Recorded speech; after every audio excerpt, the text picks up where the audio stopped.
What's up, gamers? Welcome back to another one of the Turboblaze Trials tournaments presented by the Turboblaze guys and Collectors Connection. Before we get into anything, we do want to give our sponsors over at Collectors Connection a big shout out and thank you. You can visit their website at Collectors Connection Duluth for their weekly list of events. If you are in the Duluth, Minnesota area, definitely give them a check out. All right, I'm here joined with Lee Hoffman, hot off his win last week, and Mr. Evan Wicke. And guys, it looks like we have got a packed house for tonight's tournament. Yeah, last I heard, what was it, 24? Yeah, it looks like we're pushing 25 registrations right now. Got a couple outstanding that haven't submitted a list or haven't checked in, but we're hovering right around that 20 mark, so it's looking to be a full-on night for the night. Nice. Love to see that. And we've got Evan going to fire off the tournament to start everything here in just a minute. While he is getting everything set up and started, I'll let everyone know kind of what the Blazer core that you're going to see tonight playing on the tables, because we don't have Lee obviously playing tonight. Lee is taking the week off to come and graciously sit in the booth. So we will have Ghouls, Chucky, Robbie, and Spence all on the tables tonight for the Turboblaze guys. So I'm very excited to see how they do. I know that all of them are excited for the tournament tonight. And in particular because of the bounties that are at stake. So Chucky, for this end of the month tournament, decided to sweeten the pot a little bit. So I'll throw those details up on the screen. This week's prizing, we do have, obviously, for first place, that Full Art Gladian. And then we have bounties, the Kanto bounty. So the highest placing original 151 Pokemon from Kanto will receive prizing. Then we have a Fire bounty for the highest placing Fire deck, Grass bounty for the highest placing Grass deck, and a Metal deck for the highest placing Metal deck. So if you're watching along with us tonight and you wonder, oh, why is a big majority of the room on Metal, Fire, or Grass? Well, that's probably why. They're probably going for one of these bounties that we have up on the line for tonight. Yeah, it's pretty cool, Chuck mixing it up. I could see a couple people wanting to play Egg Mill. I could see a couple scenarios where metadecks could take bounties. But we're sure to see some cool stuff tonight. And Evan may be doing check-ins at the table, but you are muted if you're not, Evan, if you're trying to talk to us. So round one pairings are up. Let's take a look at kind of who we've got on the board. We've got Ghouls playing Martin Freeman. That is Ghouls and Ravi, I do believe, matched up, right? Or no, Martin S. There we go. Martin S. down there is Wonk Daddy. So Chucky and Ravi matched up into one another. Ghouls matched up into Martin Freeman. Spence matched up into Fireball. Where you want to go, Lee? It's up to you for this one. I want to pick next round. Okay, that's cool. I'm cool to watch some community action. I know Fireball has been a member in the community, so we'll hop out to table 5 and we'll watch Spence and Fireball, see what they have popping. Mm-hmm. All right, switching over. All right. So we will hop in. We will be just a little bit behind on the jump, guys. We will be a little bit quicker for the rest of the games going forward, but hopefully these players won't be too far along. Looks like they both are actually still setting up, so we will be right in tune with the start of the game. Let's hop over into here and get everyone up.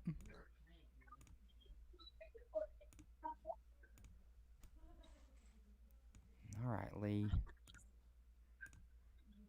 So looks like we got colorless and fire.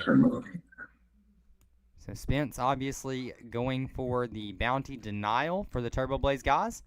And we've got colorless on the other side. So that deck probably looking to just try to take down a badge on a night where there's a potential where other players are playing possibly weaker decks. But can't fault that as a strategy. And also, there's just a chance where that's your favorite top, right? You're gonna play those cards if that's what you have access to and want to play. So definitely excited to see this matchup play out. Looks like we had a quick burst from the colorless player. Do see Fan wrote him down along with all the draw support. We've got the Squovit down into play. We've got the Dodrio down into play, or Doduo down into play with the barrel and Instruct Orangaroo in the active. Artisan in play as well. Probably how that Fan Rotom was searched out, if not already in the hand for our player Fireball on the right. So the onus will be on Spence to kind of keep up in this matchup, as we know that the colorless deck does have quick burst capability. Be able to take prizes early and often. All right. So. Cardinal certainly help there. Yep. And Lee, I think your cameras went off in the Google Meet. If you want to turn that back on, or just turn it off and turn it back on, maybe. Oh yeah, I was switching the Discord off. Good. All good. We good? It's yes. There you go. You're back on now. And let's see. All right. Fireball getting another shot on stream too. We knew that they were waiting for another opportunity, and this is it, right? You talked about last week. Make a name for yourself, show well on stream. Sometimes it doesn't go well, but you don't always have bad variants. So, chance to showcase them on stream. I'm sure they're ready for this.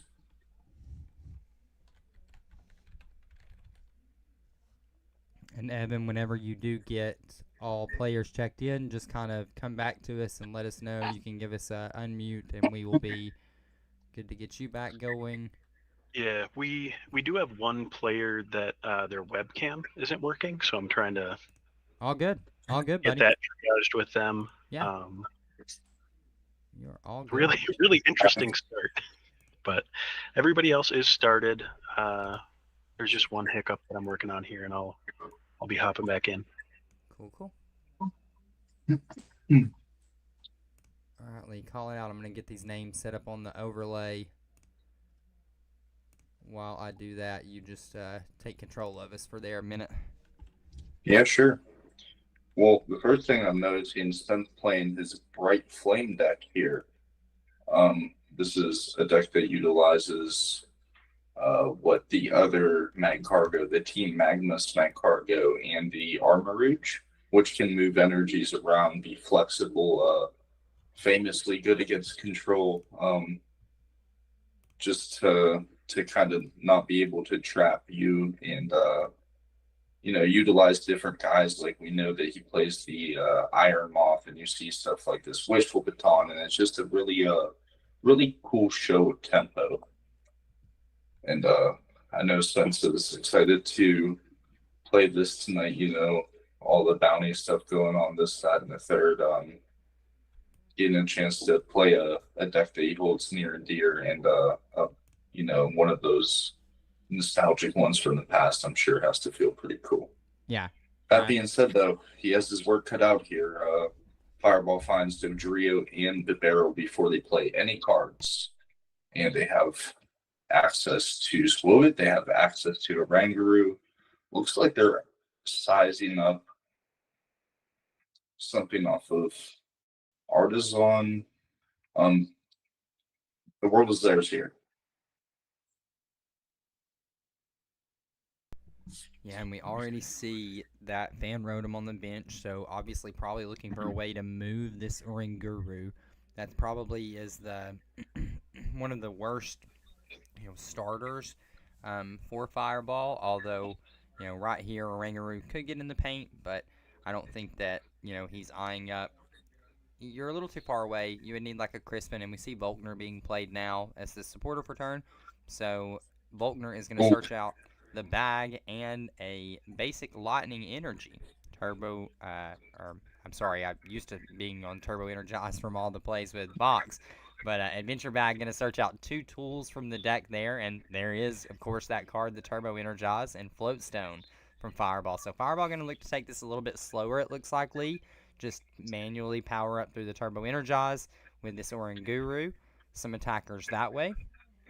So Yeah, I see. I'm actually a little surprised. I think he may well, also be attacking with the yeah, this is another line that I was thinking.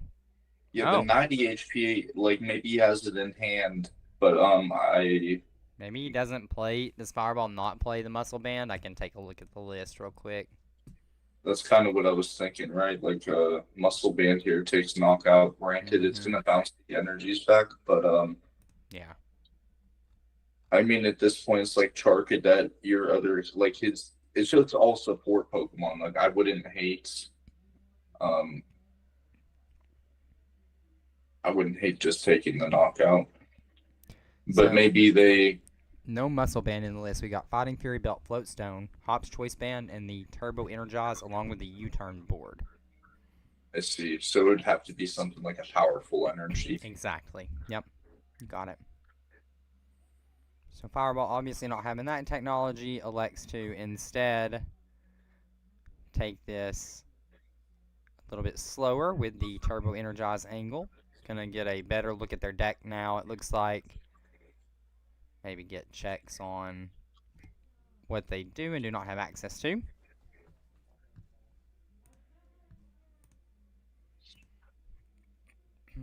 Yeah, I mean you're probably gonna need the Snorlax here if you're not knocking out the Growlithe, because this Growlithe is about to become a Arcanine.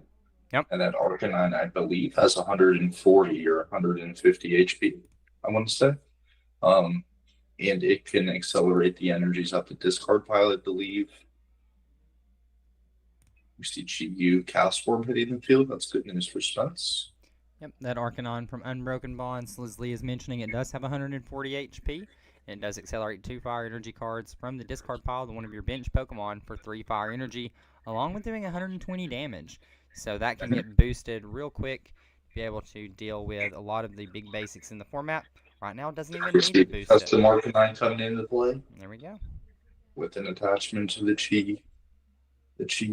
We don't find the other support Pokemon, but that's okay. You still get the attack off here. Yep. Which, funny enough, I'm pretty sure the Growlithe's first attack does 70, or the second attack does 70 for 3. I want to say. So you don't really need that. Escape rope, I guess. Yeah, I like that. Yep, Growlithe's second attack does do 70 for 3 elite. Good call. But we do see there's a world too where you just hold the Arcanine before you escape rope. Maybe they throw up something bigger, right? Something more valuable. Exactly. We do see Spence take the first. But nonetheless, taking out the Floatstone Oranguru, I mean that's you gotta love that. Yep.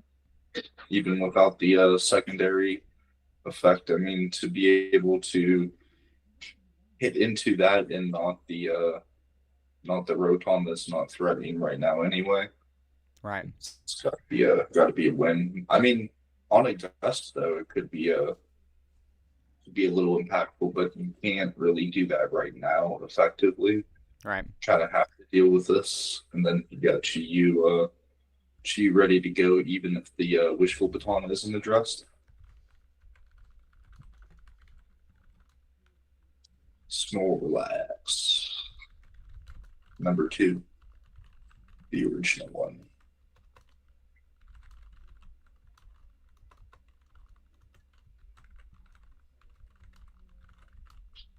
You catching any of that? I don't have audio. No, I do not have audio on. Oh, it's Chucky that has that technology. Huh? Yeah. Chucky be listening. Okay. Chucky be listening into the tables, man. Gotta figure out how he does it so smoothly. I mean, I've got a million things running in the background, so it's a little bit tough for me. Can't lie, but Ooh, Parallel City here. might be tough for you, but it's going to be pretty tough for Spence to discard a couple of these guys. It has to be cast form because you have the full Right. stun. Right. Then, yeah, you just got to lose one of those, which that's the right choice to the problem here is that armor rouge can pass the energy, but without room on board, like what are you really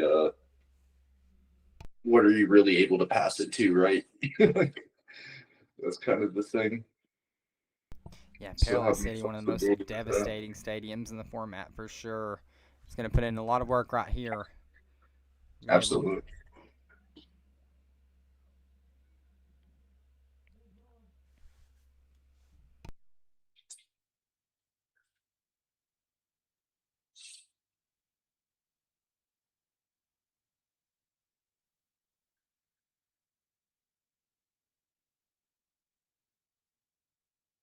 Yeah, so that's That's a really funny play Spence can make here.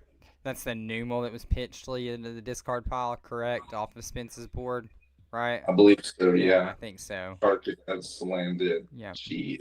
Yep, Charcadet's landed Chi for Spence's board now. And then on Fireball side, he has got a Hops Snorlax, the 3 energy on it, attacking in this turn.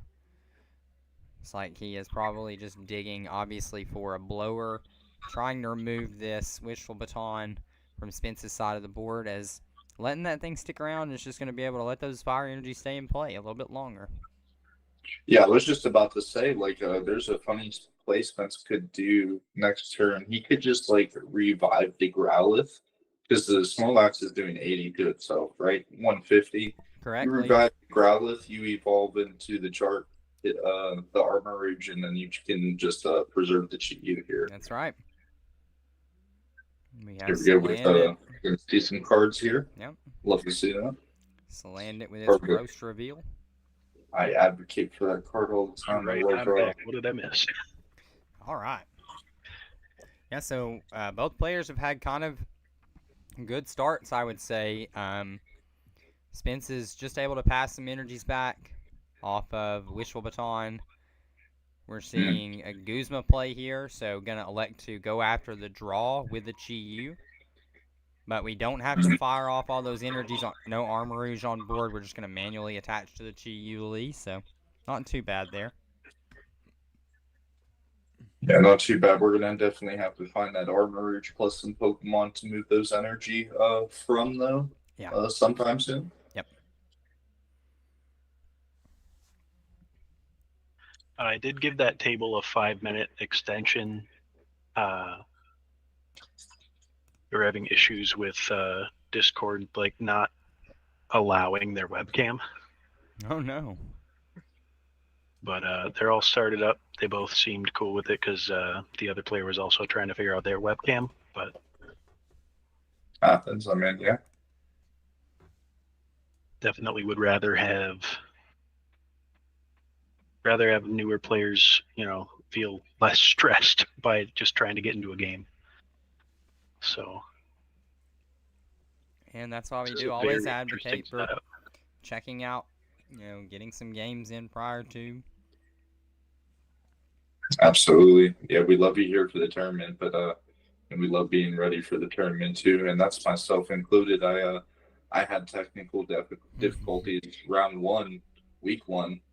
My HDMI couldn't connect to my TV and stuff, but I had not tested it out prior, so like that was kind of on me. So like, the onus is on you to make sure that you're up and ready before. I definitely understand things happen, but yeah.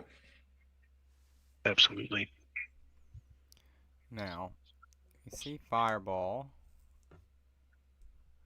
going through after the Chi-Yu did take a knockout on the barrel last turn. Mm-hmm. So there'll be no drawing up to 5 from Fireball's side anymore. And if they want to attack with that Hop Snorlax, it will effectively knock itself out due to the damage in play. Notably, too, the boss. That's boss though. That's tough. Yeah. That's better especially. than field blower. Yep. That Yeah. makes Ooh. up for last turn. And here comes Lost City into play, so Yikes. Lost City is going to be getting rid of the Charcadet permanently from this game. As we see a rescue stretcher played down to bring back the Orangaroo, so a semblance of the draw engine is back online for Fireball. Yeah, without the barrel, but the Orangaroo is a nice consolation. I was just gonna say, when he took it out with the escaper of being able to limit Fireball to Squovit and the Dodrio, like that sounds a lot better than rescue stretcher for Orangaroo here. It's gonna be a lot more dig now. Yep. The +1 from the Dodrio as well. We're going to see, looks like a double turbo energy slap down onto that basic Snorlax on the bench for Thumping Snore, and a knockout taken with Assault Landing, sending that Charcadet into the lost zone, and all those fire energies that were invested from that Wishful Baton with it. Mm-hmm. All right, Spinsty's have it popping. We can reestablish some Pokemon on this board, but a lot. Yeah, I was worried. And, yeah, I was going to say, I think we've seen all the support. That Parallel City was huge also. We need some recovery now, don't we, Lee? Mm-hmm. Yeah, so you need to bump that Lost City too, since you're attacking Chiyu here. Fire Crystal. Okay, we got dig. We're digging for 3. That webcam match that I got all set up there ended in a donk. Yeah, that checks out. All that time putting into it gets donked. So hard thumps the Happens. Yeah, hard bump to the Lost City. Yep. Love to see that. Discard the rare candy. for the 2 fire. But now, like we still have said, we do not really see any recovery cards being played at the moment. That's what I'm thinking too. Like, you toss the candy, you get 2 fire, but it's like, where are you going with those this turn? You gonna attach that to Salandit? Unless if you're just future. Okay, that makes more sense. We're gonna get more cards that way we can not hurt as bad for pitching them. Because you just got to play here, right? Yeah, it's just got to be a couple energies.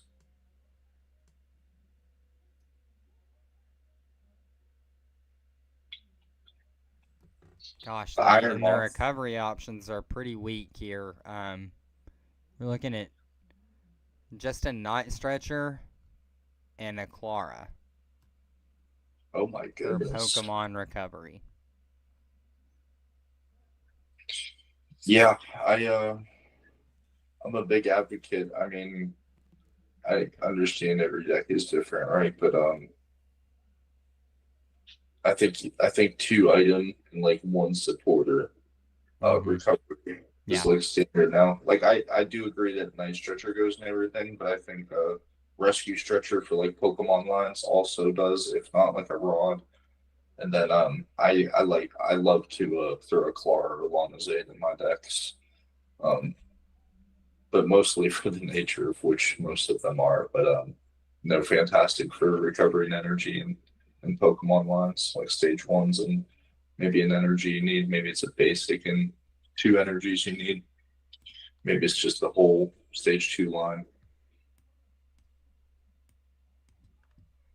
Okay. Ooh, Fighting Fury Belts. That's going to push it to 170. Does Iron Moth have 120 or 130? I believe it's a 130 mon. Okay. So yeah, 130. That's 170. That double turbo on the Snorlax is going to have to come with a power pool next turn, or a field blower. And I think you can. Did he use the ability when it moved to the active, right, to move the energy onto it? Yeah, and then attach. Yep. Okay. Yep. So I mean, even though he doesn't have Armor Rouge, he's keeping up in the prize trade. Yeah, for sure. So for those of you who do not know, that Iron Moth from Paradox Rift, its thermal reactor ability, once during your turn, If this Pokemon moves from your bench to the active spot, you may move any amount of fire energy from your other Pokemon to it. So that's what allowed Spence to power up its Heat Ray attack for 120 damage. Now, during the next turn, that Pokemon cannot use Heat Ray, but Spence probably will be looking for a way to pivot and move around this coming turn anyway. We have already dodged one turn of Cramorant turns, as now we're going to 3 prize cards from Spencer's side. And, now Fireball is looking at, like we said, he's going to have to find some kind of blower or manipulation, take the knockout with this Snorlax and give up a prize. Looks a little sketchy. Do they play Malamana? Let's check. That would be crazy here. I'm just thinking too, man, that's No Malolana. No. Okay. They've got Lana's fishing rod. Well, half of that, right? So the thing with this, even if it survives for Spence, the Iron Moth, Spence is down Guzma and Escape Rope. Yep. I'm not sure what the other switch options look like, but like there's a world where, and I'm not even sure how much that Dodrio is up to, but 30. 30. Yes, that's not enough, quite enough yet. That would be enough over time, though. That Dodrio is really good.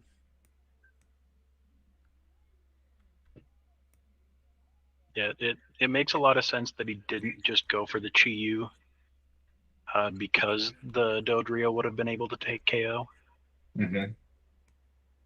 Yeah, you put Fireball into a spot where, like, minus powerful energy, Hoplax is the only thing that just clears here, right? Yep. Like, Yep.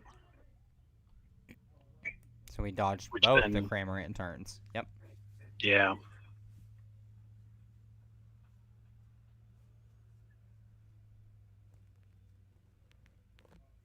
But board state, like we have mentioned, it is definitely in the favor of Fireball at the moment.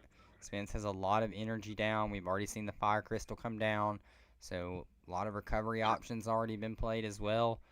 So this one is going to get crunchy pretty quick to see which of these two players can close out. Does Yeah, Spence still have Seek? Yes, I believe Versus Seeker is still in deck or not accounted for. Yep. Because there's a possibility it comes down to whether or not he can swing through the Snorlax. Yeah. Yeah, that's what Lee was identifying just a few minutes ago. It's tough without that recovery. Yep. you're gonna be relying on Clara, but then also you're going to be relying on something like Magma Basin this turn, or Rhyhorn, Blacksmith, whatever the case may be. Get this Chi-Yu able to attack. It's interesting though, because after this Snorlax, like, what do you promote if you're Fireball? You give him the Oranguru again? And you probably just have to give him the Squirrel. Yeah. Because, I mean, Then if you there's put up even Snorlax, that's a huge risk, right? yeah. yeah. Like, you give him the Squirrel, and then there's even like a world where Ooh. Spence is like, okay, yeah, that's huge there.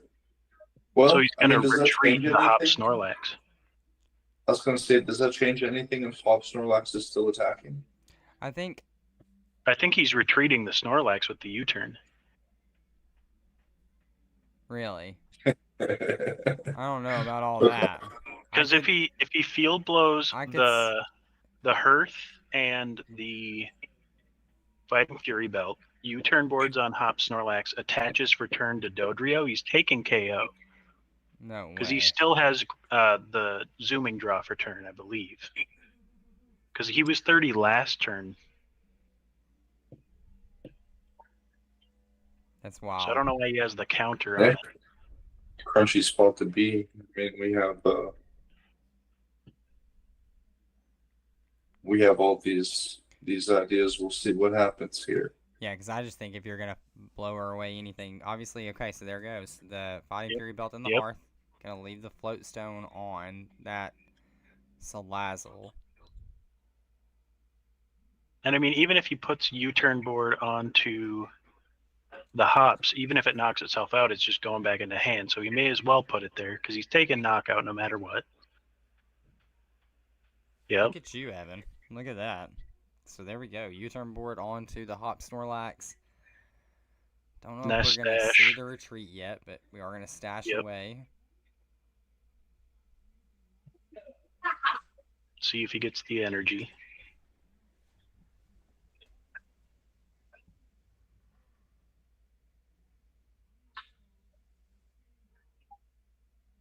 Pokegear.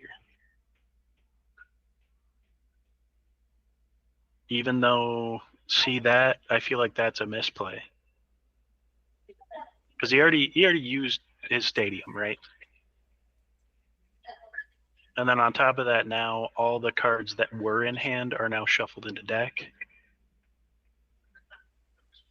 I mean, if what you're looking for is an energy, why don't you just like use the stadium? Maybe there's not another fire in there, or maybe there's not fire. I can't quite tell if that's fairy or fire. Yeah, they're all fairy. It's 3 fairy, 3 lightning, and then the rest are special. Oh, I see. That makes sense then. Yeah, they're really going in for the Mina play. Yeah, the Mina technology. Mm-hmm. I dig it. If they put that cram down right now though. Okay, zooming draw. Did they get the energy?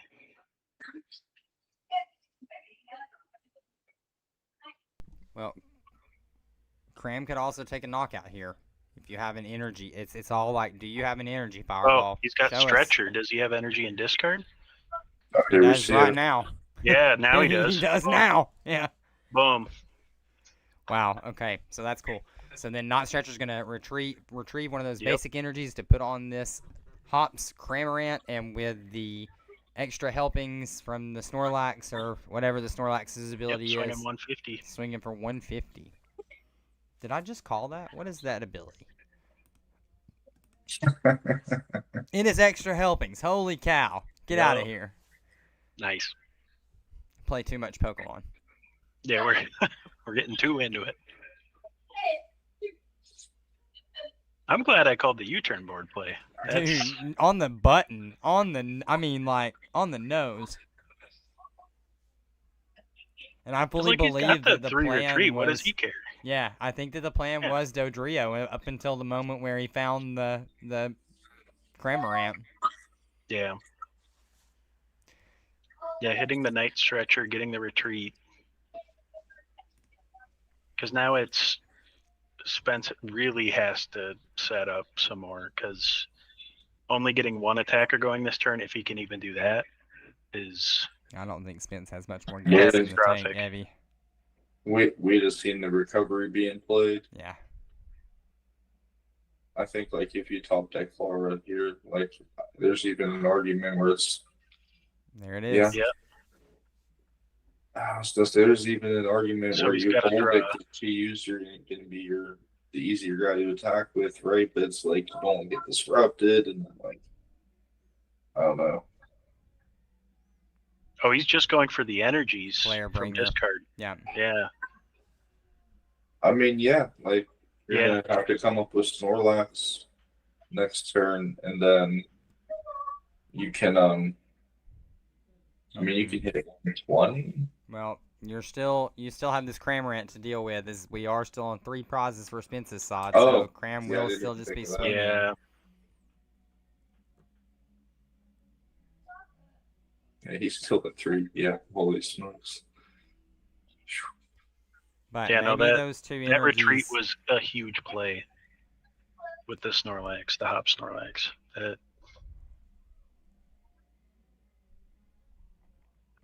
Disgusting. I think Spence, though, is looking for a world, like I said, where he can potentially hit with this Arcanon to accelerate those energies, obviously. Oh, man, here comes the chase. Oh, my gosh. Yep. None of that. And both of those energies invested. Mm-hmm. I mean, sure you get the Chi here, but But he had the Chi last turn and no energy. Those energies both came from the discard pile. Yeah, uh-huh. and he's got the Dodrio set up as well, so that's also taking knockout on Chiyu this turn. This Then next Snorlax for follow up, right? Yeah, that's probably it. All right, so looking at the board, we are seeing. He has one energy left in deck as long as it's not prized. Oh no, it's in hand. Pitching it. Okay. So he's got letter in hand, but he can't do anything with it.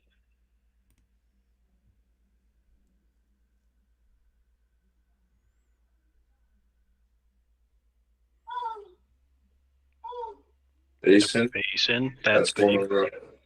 That's one of the cards that you need for sure. Is there just like going to be a way to get big enough to survive Snorlax? That is the thing. I just don't know. I just don't think so. Is there Cape? Because the other issue is he has to survive the Dodrio that's now heading for 130. And the turn after, it'll be hitting 160. No, Fighting Fury Belt's the only HP buff in the list. So that already being exhausted means that all of these Pokemon are just going to be not big enough, as we that said. means you just attack with Dodrio next turn if you find an energy. Like Right. if you find an energy, you have just Snorlax. Checkmate. Now, if he could Verse Seeker right now for Guzma to be able to take out the Dodrio, that would be a much, much different game.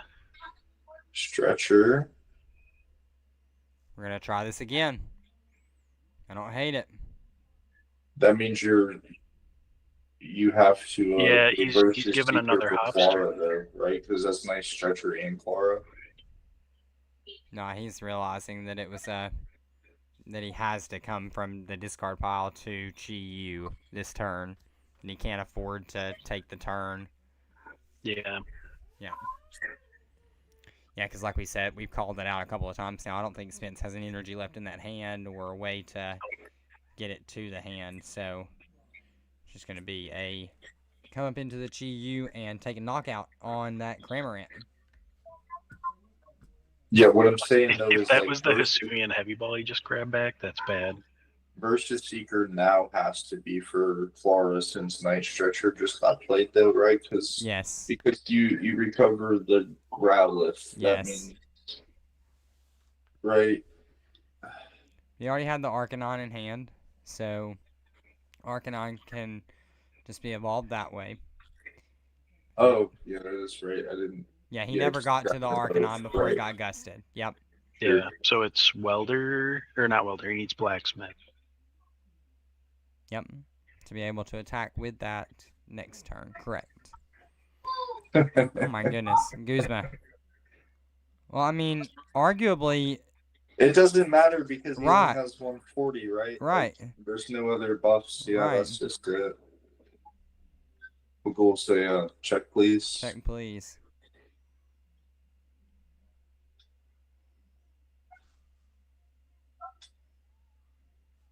Goodness. Relentless gusting. Some pretty crazy routing from both players this first game too. This was a fun watch. Yeah. Yeah, for sure. I'm kind of upset I missed the start of it, but I'm glad people got to get their games in. Well, that's okay. We know those camera checks are important, and we only have to do those one time during the night. So Evie will be with us unless we get any big, judge calls from here through the rest of the evening. Or if like a tree crashes through my house. Something crazy, something wild. There's Welder.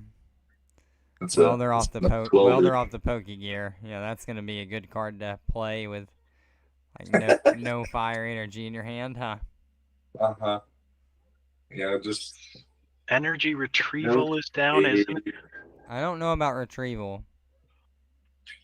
It doesn't matter. There's just no cape. Yeah.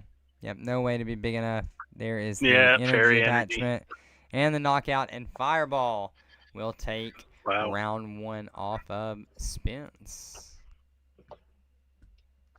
There's a Kanto Pokemon. Or wait, right? Who was it? Snorlax. Yes, that Am is I definitely it. No, yeah, you're tripping, Lee. It is definitely an original 151 Pokemon. Correct. Yeah, no, I know that, but like it's like I get mixed up with like Kanto Johto, right? Like, dude, I don't know. Like those are kind of confusing to me still. Like I don't know all of them. Like I know like Gen 3 is like what Hoenn. 4 I couldn't tell you Gen 4. Trying to think of Rotom. Unova was 5. Yeah. 6 was like Halos. Hoenn's 4. 7 Sun Or and Moon Sinnoh was Sports. that Alola, obviously.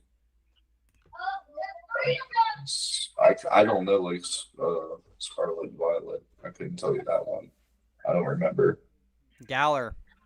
Galar, okay. Wait, no, Yeah, Scarlet and Galar Violet. mine. I'm sorry. Sword and Shield was Galar.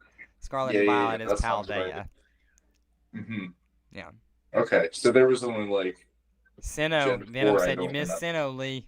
Sinnoh, okay. Hey, Chucky's pulling some gross plays right now in table 10. And we got about 5.5 minutes left. Well, about 5 minutes left. We can hop Yep. over in there and check that out if you guys want to. Sure. Let's see what we have going Yeah, on. he That's Robbie, right? yeah, he just hit Robbie with an escape rope into a now caped Intellion. Well, that's fun. Got a mention here. We got it. All right. I gotta hop into another chat here. 1 second. Oh, you're good. Go ahead and take care of business. That's why we have got a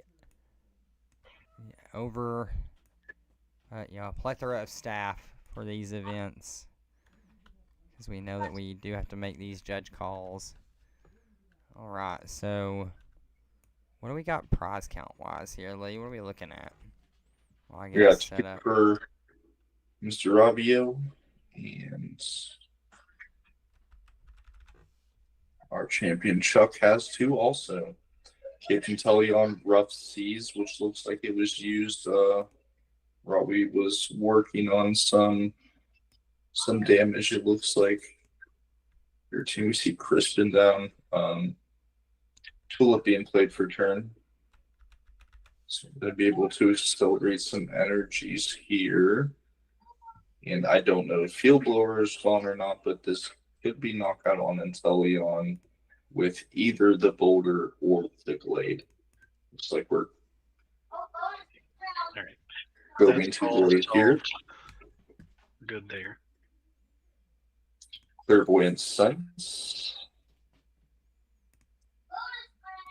The Yui U-turn board.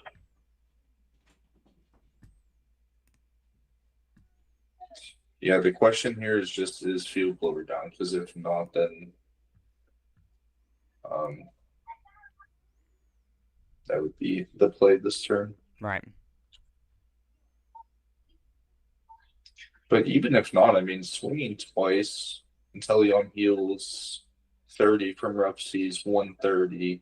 You'd only have to swing 130 next turn, and you got yours onto with the U-turn board now, Inkate back, so you can knock out with Giratina, barring a Malamana play or a hand match play for 2 prizes, anyways. And Delayed not going to be knocked out by a Inteleon here in return either.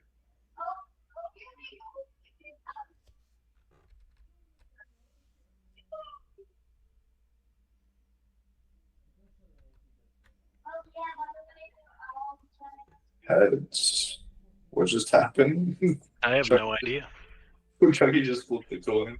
Dude, I feel him though. Sometimes you just gotta flip the heads like unprompted, you know?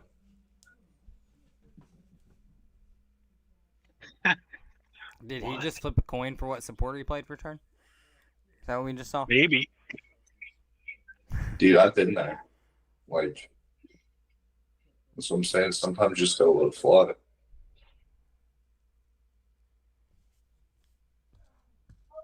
Yo, and Fireball in the chat said I didn't brick on camera this time. No, you did not. Played a very good Not game at all. that game. Good round one Yeah. for sure. Good game, Fireball. Yeah, absolutely. Beating a Blazer, huh?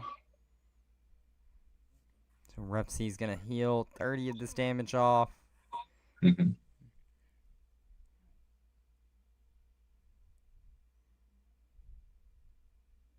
Oh my. Okay, I see. I see.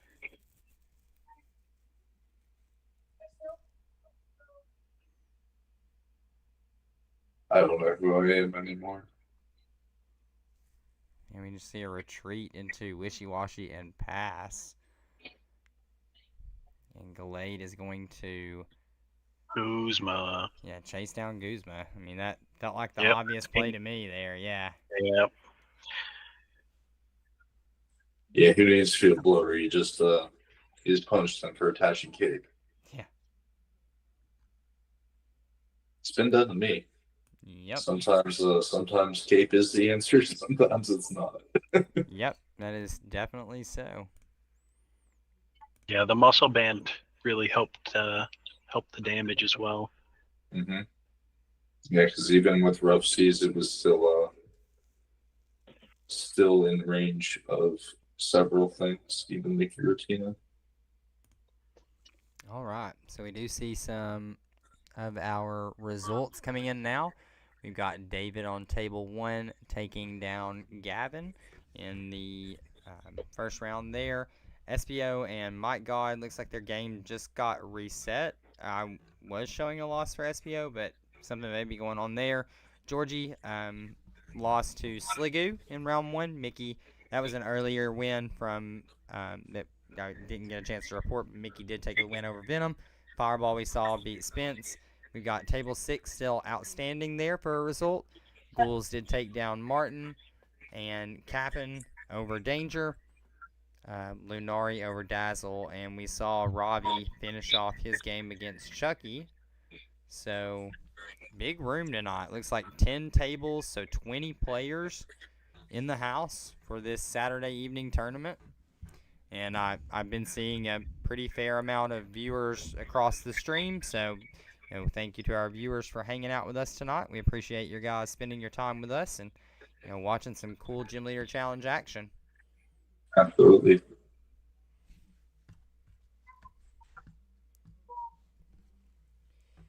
Let's reset the board here while we are in between games.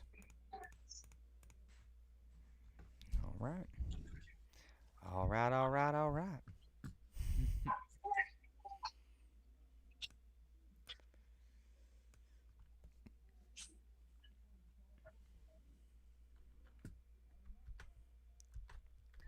Let's see. Pop over and take a look. See if we can give you guys some more updates on what's going on. Do you see SBO? Right, we are going to have like a 3-4 minute gap here. One of Ravi's cards ended up damaged in that game, so he has to go grab another one or possibly print one, is what it's sounding like. So we're just going to put on that for just a minute here. Okay, yeah, we can cook for a minute. So while Ravi gets that squared away, let's take a look at the metagame for tonight. I know it is a pretty broad metagame. As we mentioned, we do have some of these types playing for specific bounties. We do see 4 fire decks on the menu, 4 grass decks on the menu, 3 water, 3 psychic as well, 2 fighting and 2 colorless, and then 1 dragon and 1 metal deck. So that metal deck will stand alone as the best metal deck in the room. They are already 1-0, so hopefully we continue to see that player fare well throughout the night.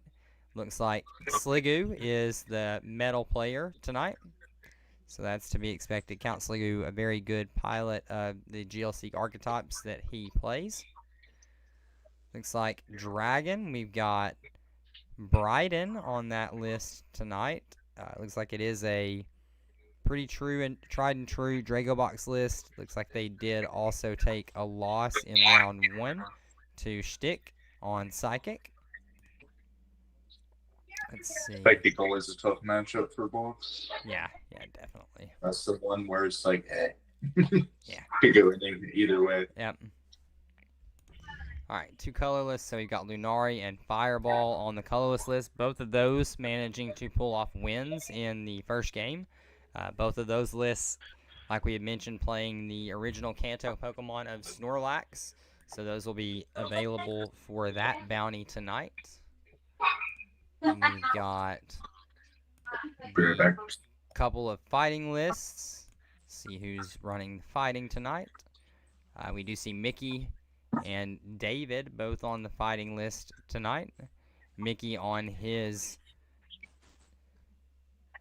Vessel of Ruin deck, it looks like. Yep, we got Ting Lu, we've got Blood Moon, Machamp. Looks like he's running it back from a couple weeks ago. Machamp line in that one. A fan favorite for a lot of people from the Generation 1 series Pokemon. So Mickey going for that bounty, it looks like.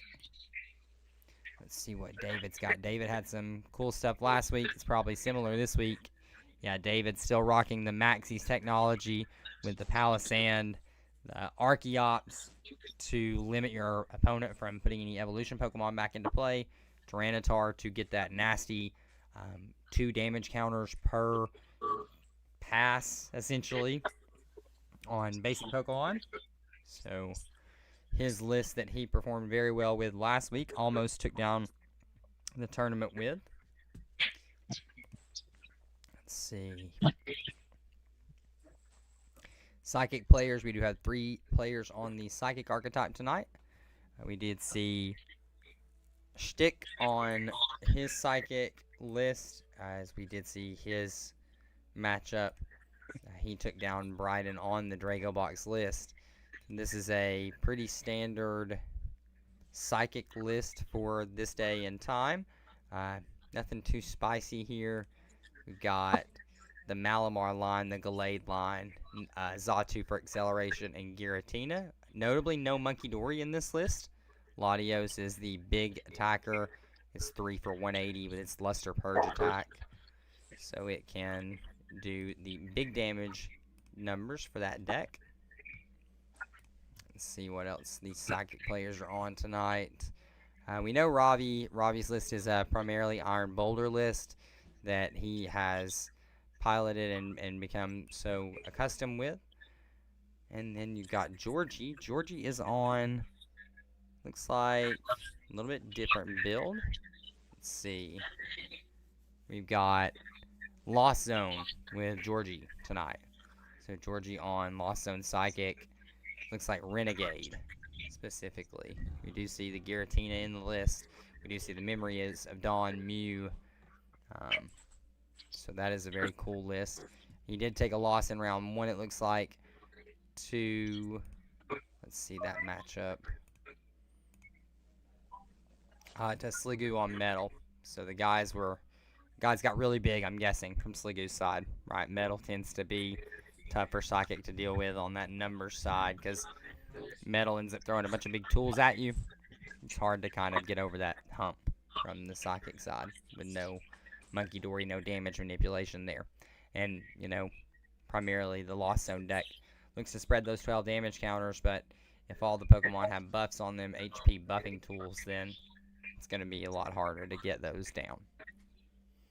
Let's see. Stuff like Metal Goggles prevents that those damage counters anyway and stuff too. Yeah, Yep. It seems really tough matchup. Yep.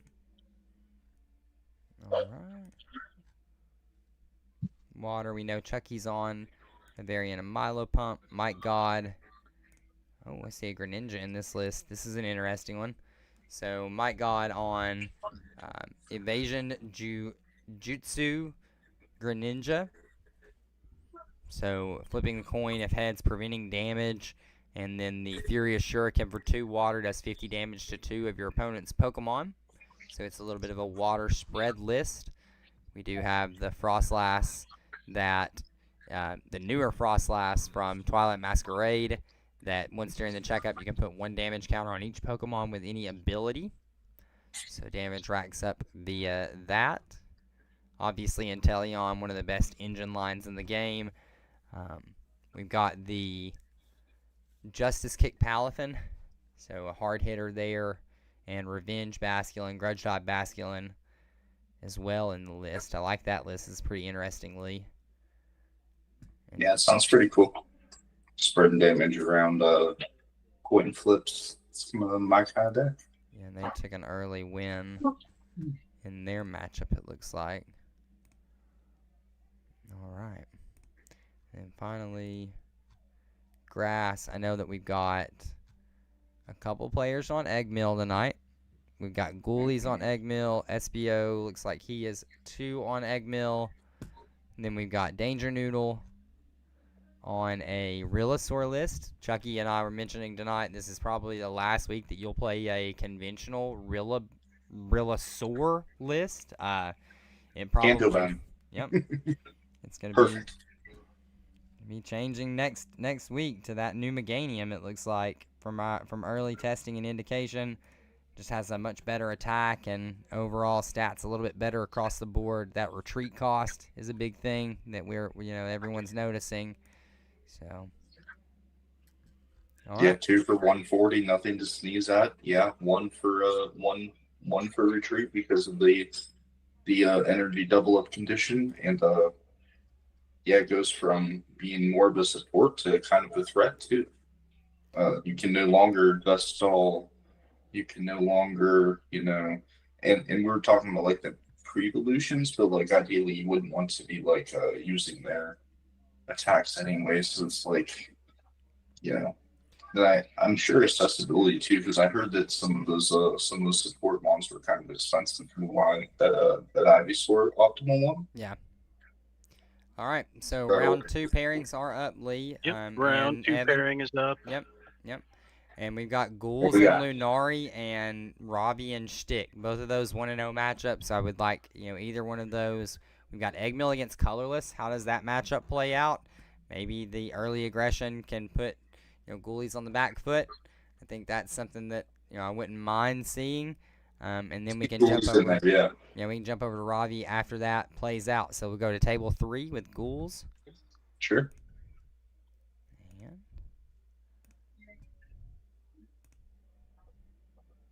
we will hop in here. Both players are setting up, it looks like. So again, nothing missed on that front. Let's get both the tabletops fixed here.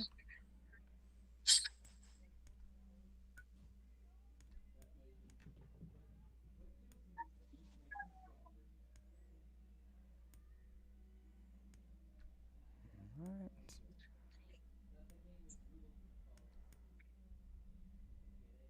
All right, I have a judge call right off the bat here, so if I'm not responding, That's okay. I'm going to get Ghoul's camera set up here, and then we will get... Dude, I don't think I've seen Ghouls with that play mat. Maybe I'm tripping. It's but, brand like, new. It's brand new. That's a really cool one. Yeah. Got it for Akron, for, the events that are to come.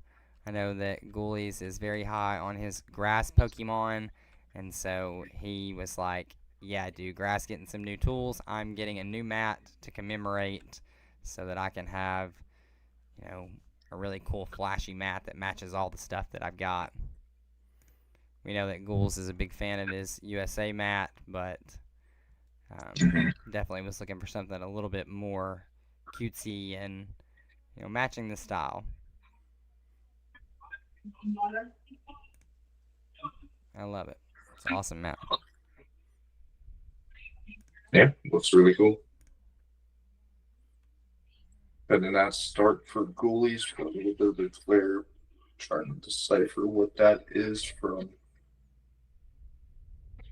Surblight. I'm not sure how to pronounce that. Looks like a Bidoof in the active. I've seen a bit.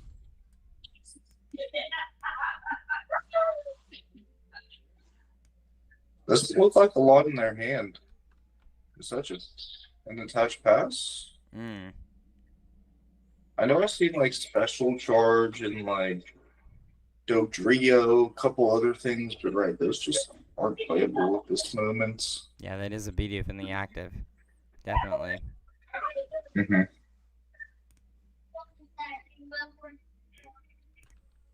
Well, good thing about starting to bed in that and just in general with grass, right? You're not gonna get donked here.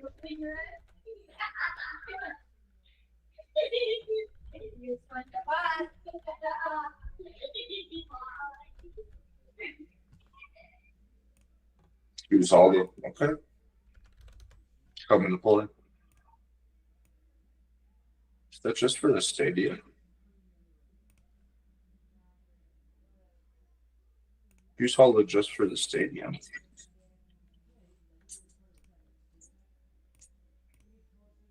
Artisan. Geez, you gotta wonder what's in Cooley's hand where he could just not rip the goose hollow like that.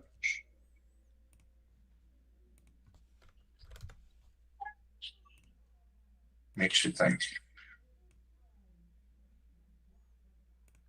Yeah, definitely signifies either a strong hand or something that he doesn't want to give up per se. It's just stuff that he can't give up. Mm-hmm. Okay, capture.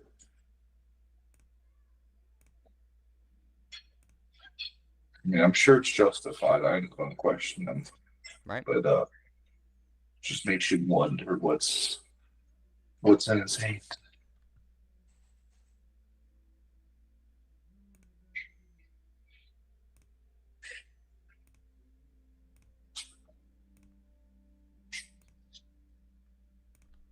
All right. Cool. All right, Lee. I got the whole deck set up now, or the whole layout set up rather. Let's get the time fixed here. About 38 minutes and 45 seconds left for these players. Takes me just a minute to get everything set up, but once we do, then we're usually good to roll for the rest of the match here. All right, so what are we seeing here? We've got Ghouls, who is off the capture energy, eyeing up Turtwig for his first grab. So that's probably another reason why you don't really want to play the whole value of the Goose Hollow Lee, right? I mean, if you have the capture energy in hand, which is the primary special energy that Ghouls would want to be searching for in this turn one, then no reason to ditch 2 cards from your hand to go through all that, right? Yeah, sure. And then like another thing is too, you don't know if you have the artisan or the like EOTM maybe, if that's still in the deck. I'm not super sure. But like you don't want to play that blindly if you have high value things. I run that into that all the time. Playing dragon, like just goose hollow blind without the information can be game altering for sure, if not game losing. And the Evo TM is in the deck still, so you definitely got that.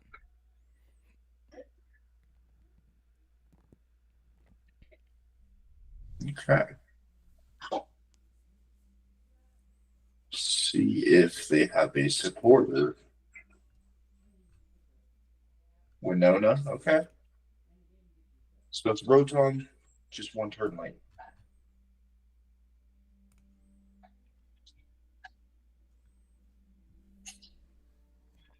Yeah, and that is unfortunate from Lunari's side to be able to, have the Rotom a turn late, but as a consolation, Winona does kind of act as a budget Rotom on turn 2 anyway. If they don't want to go the Rotom route, they can get 3 other Pokemon of the colorless variety in any way, shape, or form. So, no restrictions as to where Fan Rotom has that 100 HP barrier of entry. Alright, we're going to see Fan Rotom, Bibarel, and Squobit. Yeah, there's a world where you can find a knockout here. Yep. Schools being cognizant of the stadium too, knowing that Rotom, Absolutely. it doesn't come in first turn going first, it could be a threat the next turn. That's why I was kind of skeptical to use all of it, but I guess just to have it. In that case, if you were going to put it down, maybe like Turfield's the card, but like I don't know. What do I know? Yeah, pay retreat into the Rotom, just say you hit it, right? But then it's getting confused next turn. No, it's not. Festival ground. Well, I mean, True. Well, I mean, bump though. Schools has stadium bump. Yeah. Otherwise, that would be cool. Festival grounds is pretty cool though to be able to keep that Snorlax awake. Like I imagine that's the angle you're going at there. Can Yeah. keep you from being monkey confused. Obviously, that's something that is running around in the format. If Lunari expected a bunch of, egg mill, it does keep you from confusion with the Venomoth. So, good call for the night. There we go. Seeing the town map too. Let's look at them prizes. All right. We see energy, hot band, stretcher, cow pad, cape, and Rotom phone. You'll be able to pick one of those here because of the Rotom attack. I'm going to require that every player on stream play a town map turn 1. Because, man, this is going to make our lives a lot better going forward. Ooh. Bumping with Artisan right away. Yep. Bump with Artisan. We're going for Oddish. We're going to go for the item lock through the Vileplume line. No energy. He had to use the energy on the Bidoof to retreat. Yeah. So he couldn't swing. And then Iono. The Bidoof only has one to retreat though, no? Yep, but he had to pay it. Yep. Yeah, he had to attach and then retreat in the same turn there. Yep. No, he attached past turn 1. He had the water on the Bidoof. Oh, okay. So then, he must have whiffed. the Yeah, he must just have whiffed the energy. Yeah. Yeah. Here we go. And yeah, the confusion going through because of the stadium bump here. Yep. This is pretty big.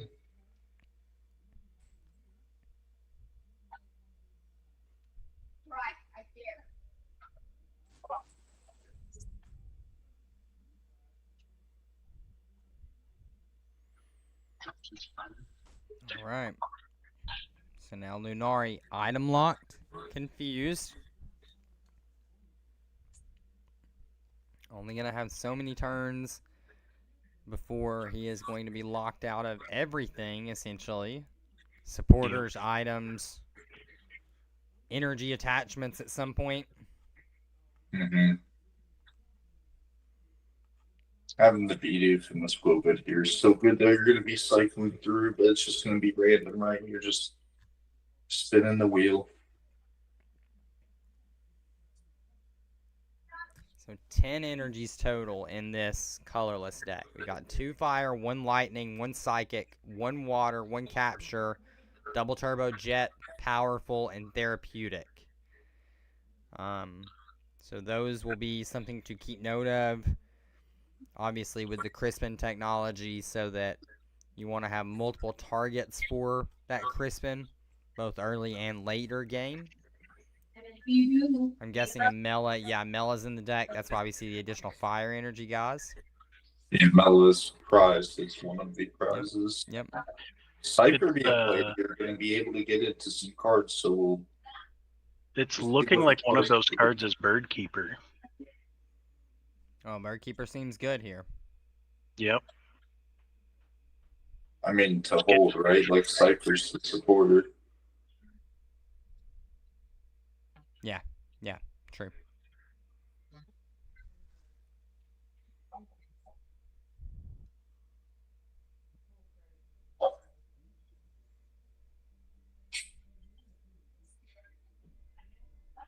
Are they running Turbo Energize? Yes. Yeah, I've seen it in here, I'm pretty sure. Mm-hmm.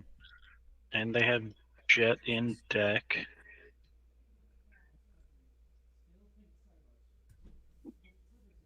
I think for me, I would have done Jet on Squavit, Turbo Energize, get the energy onto the Snorlax that can't be confused, Yep. and just start swinging the following turn best I can. Yep. I think so. That's definitely a line that would have liked to have saw taken, Evan. I agree. Because Snorlax, with its unfazed fat ability, makes it so that it prevents effects of attacks. So the confusion would not go through on that Snorlax. Notably, it will put itself to sleep, but it can't be done so by an opposing Pokemon. We see Ghouls playing Peonia in this turn, it looks like. Got the bottom half of those prize cards picked up, and we're just mulling over what to put back. So Ghouls will now have permanent access to those bottom 3 prize cards, as he has selected those off of this Peonia.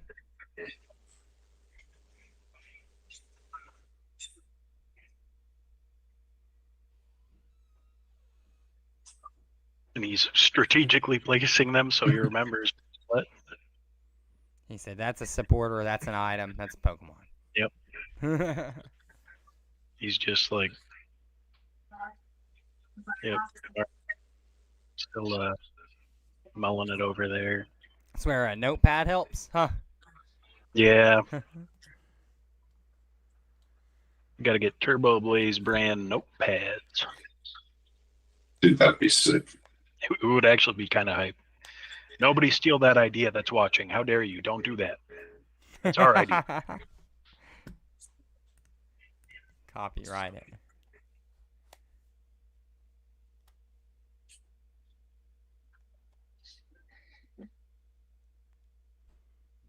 All right.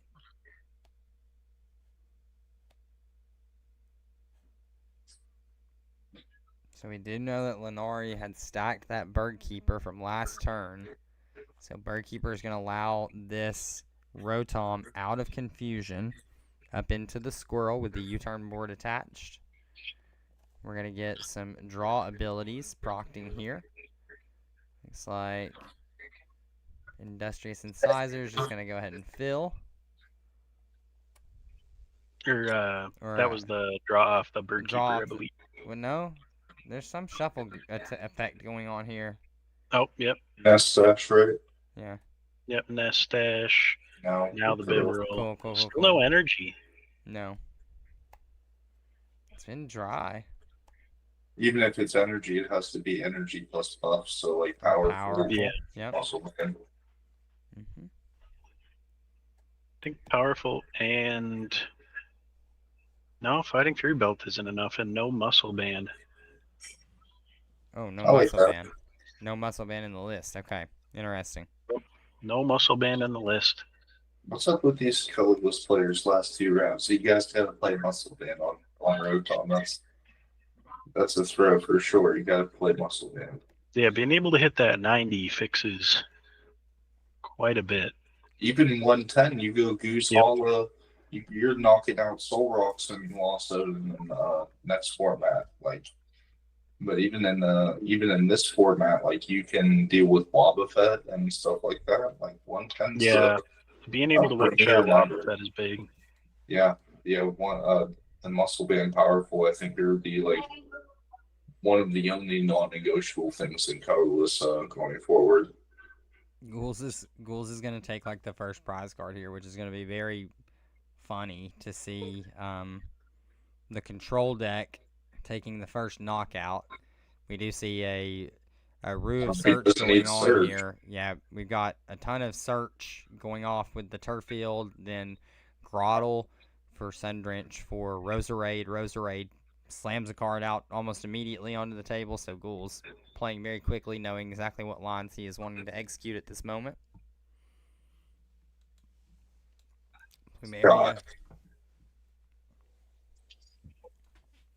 So So Plumeria is going to come down and Brutal. remove that double turbo energy from the Snorlax on the bench. Yep. Gonna discard Parallel and sizing up the second.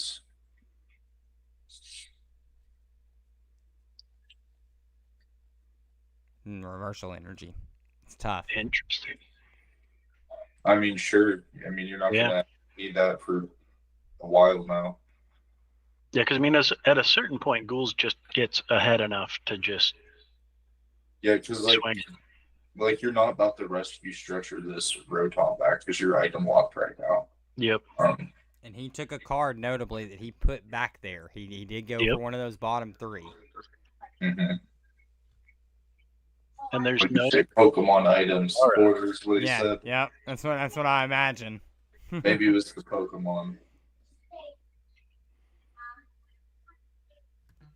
Ghouls' board looking pretty fine right now. We do see the baby egg down. We've got Grottle. Roserade just played down this turn. The Oddish and the little Deerling. So if Lunari can get into maybe a parallel, let's see if they're running that technology. No, just Artisan and Festival Grounds. So no way to limit this bench for Lunari. Let's see if we have an Avery in the list. No. Yeah, no Avery either. So this bench is going to stay wide as it wants for Ghouls. That's a scary thought if you're not on the control side. Right on here. Yeah, and Lunari almost baited that, right? Retreating into the Fan Rotom and allowing it to be knocked out last turn off the 30. Ghouls probably identified that, but like, I don't know what you could do in that situation. You're going to go ahead and pop the item lock anyway, so that effect still goes through.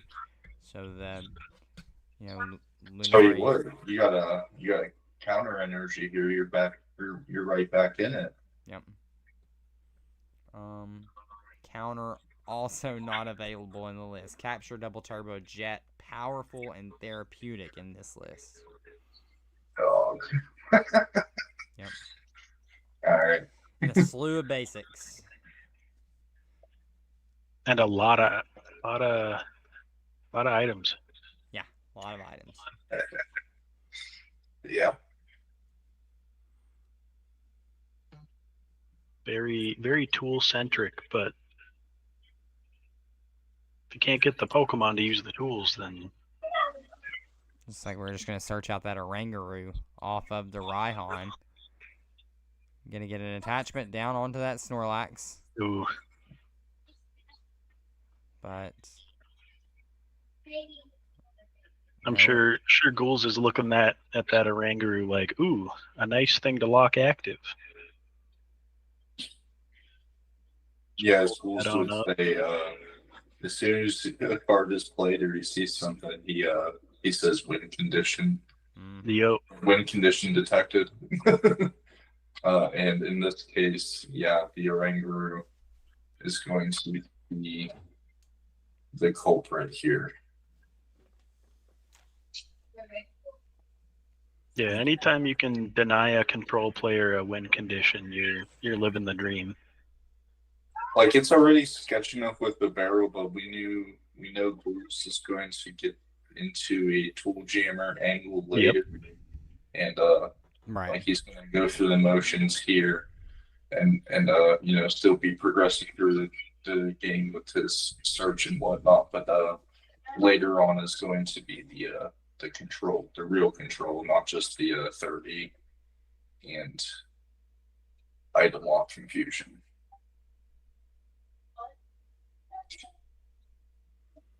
In other words, the show hasn't quite started yet.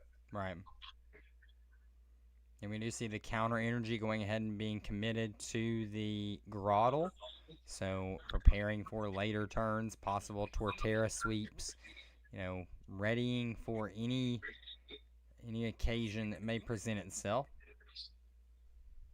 Dude, I just can't keep thinking about the new stadium. Like, they're gonna have to lock Ghouls up when that thing comes out. Like, Imagine what next turn looks like after he swings with Snorlax with the new stadium. He goes like into Violet Plume, into all that stuff. Torterra. Scaring you, Lee? So something to think about. It's a thought. Definitely a thought, for sure. I wonder. Versus Seeker. Oh, Grab Peonia. Maybe there's No, it's oh Plumeria, just bro. deny another We're energy. just going Yeah. for the Plumeria. Yep. I wondered if there would be a way to just be able to start bopping more and more of these energies off. You see one of them prized. You know that Yep. you've already got the double turbo. You know that, that was a double commitment right there from the Raihan. So, what do you got? You're not going to mellow me this turn. You got Crispin? Because if not, oh, I mean, even if not, like it's like if you got Crispin, cool. Like I got Torterra now. yep. Because that puts it in a spot where you can't attach and then Gus, right? Yep. Now, Some notably, good defense right there. Ghouls would need another energy, even if Lunari does have the Crispin angle this turn. Because we'd still be at 5 prize cards. So that make Yeah. it a little awkward, but If an energy is hit off of the Bibarel right now, he can't use Crispin. oh yeah, all the There's color. only a fire and a psychic left in deck for Okay. basic energy. Okay. Still makes it so you can't. You can do search, it but into, you don't like, get the attach. Yep. Yeah. I'm sure Ghouls had that in mind with like, okay, like how do I not get boss knocked out? Like There's boss. that's how you do that. So here comes the Grottle on a boss play. Looks like probably just a stall angle, though. I can't see much mounting from this turn. See, that's what I'm saying though. If they had an energy there,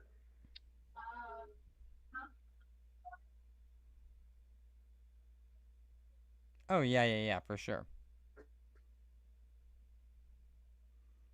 Yeah, boss energy. Boss energy would have been devastating there, for sure. On the Snorlax, obviously. I'll be right back. But that's why the removal of that energy was huge for Ghoul's last turn. Playing against kind of all of his angles, like Lee was mentioning.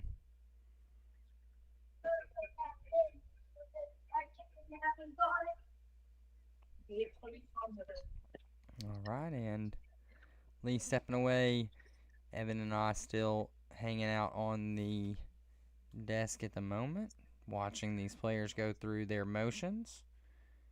We do see Lunari, looks like ending the turn with that Doduo in the active, or Dodrio in the active position. My phone down, I might go on mute.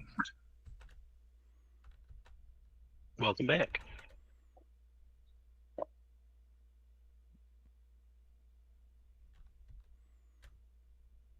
Ghouls' board just a little bit blurry for me. But It's looking like Discord's having a little bit of a packet loss issue tonight. probably is it.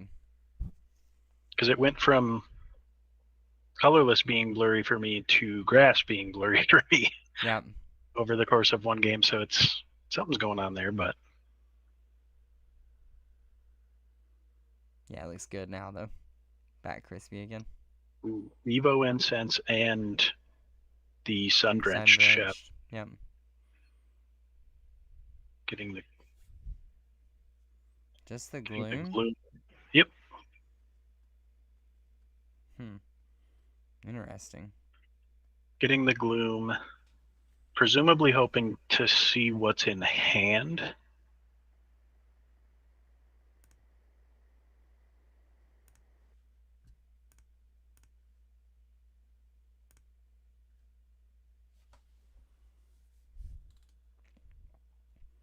Irresistible Aroma. Going to roll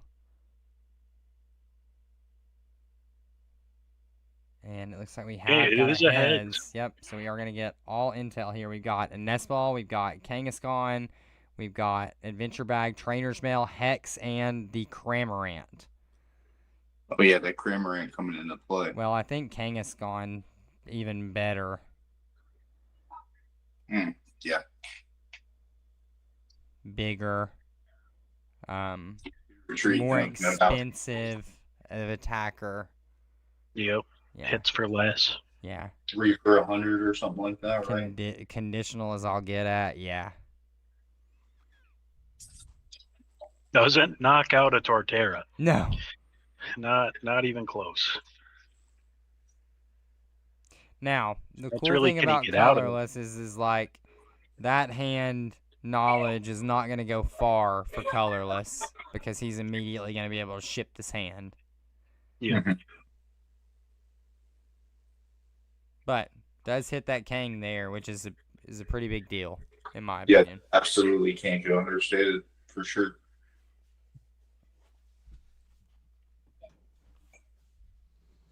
Because in a way, that's just a better gust than the Wrangler. Because He had to pass. yeah. Ooh.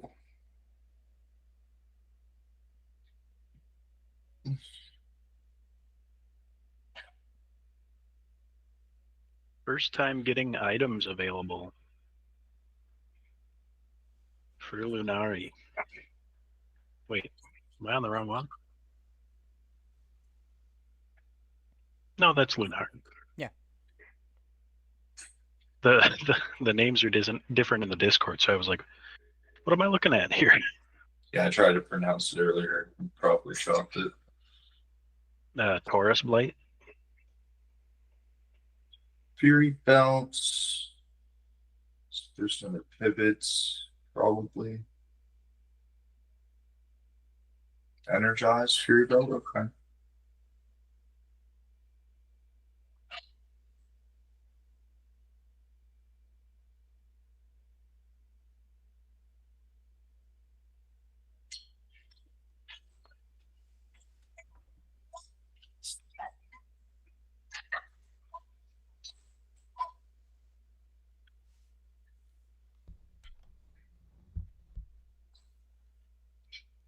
Yeah, this could be interesting. Just being able to get the one turn off here at a minimum of being able to, get the setup going, be able to start possibly swinging between the Dodrio and the Snorlax. Mm-hmm. So if he's able to keep fighting Fury on the Snorlax, then hitting 190, right? Which that's a Torterra KO. It is. So like, if he's able to keep that setup going without ghouls being able to respond, that could be an issue. It's just getting that energy. Mm-hmm. And that looks to be lightning? Or no, therapeutic. So not going to sleep. If they're going to be able to swing with Snorlax next turn, it's kind of... Ghouls could play Tool Jammer here too. Yep. To deny Stop the retreat.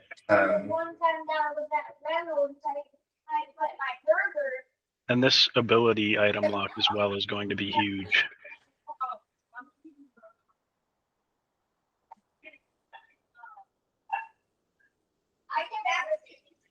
Okay, so Sun Drenched, draw with Sawsbuck. Wondering if he doesn't have the energy to... Yeah, because he would have just did that last turn. Supporter lock.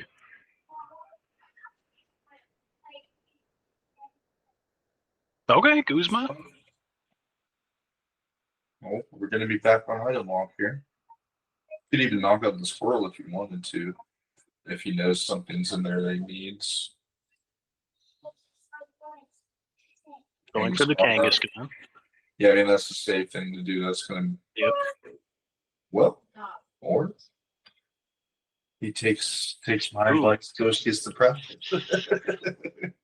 See, the Squabit knockout, I'm not as sure about just because of Hop's Cramorant as another response. I guess it is also like the one single cost retreat unless Dodrio has the. I'll have to double check that. Dodrio does have one retreat, so. Interesting energy for Dodrio here too. You're not recovering the Squobit with items too, so you better have all that stuff in hand, I think is what Ghouls was banking on. Oh, yeah, because there's no Clara, there's no Lana. Yeah, so you just take the Squobit away and then whatever he had in his hand last turn. I'm not sure if I've seen both Cramorants in hand. Yeah, Cramorant and Jet. I don't think he wastes the Jet here, but if that's his only energy. I'm not even sure if you want Cramorant. Like, it's crazy to say, but like, I'm not even sure how much, like, his Ghouls could like just take a couple prizes, and then it's like, he's just up there too. But I mean, you already have Kangaskhan and Ranger. It's like him a barrel on the field, so there's plenty of liabilities already.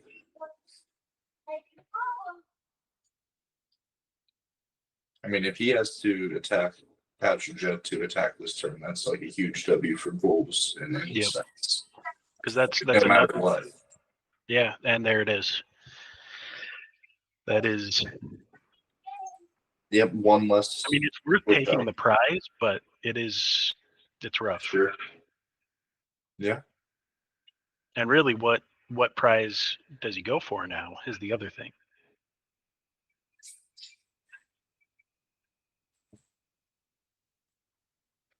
Energize just to discard it, I'm assuming, on a Ranger.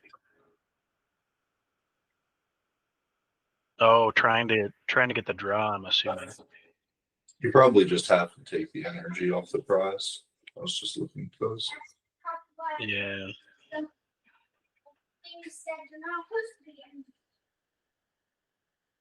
Okay.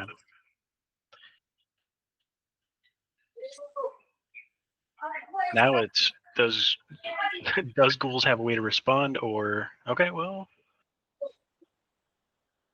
I mean he's putting it up. Did grab the energy off the prizing. That's all.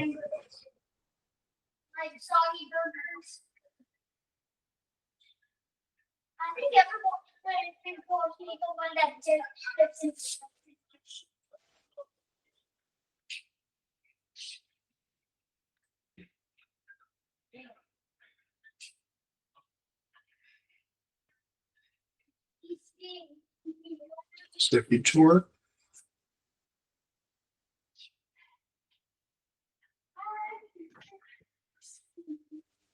Maybe his Torterra in hand. Still needs the energy drop. Yeah, he might have grabbed it a previous turn just to deck them. Gotcha. And we just didn't pick up on it because it didn't get put into play. I have to do a little judge thing here.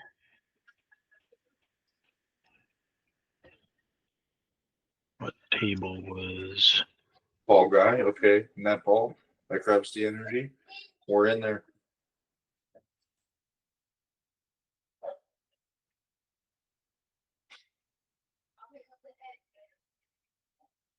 Still though, gotta wonder if he has the tool jammer.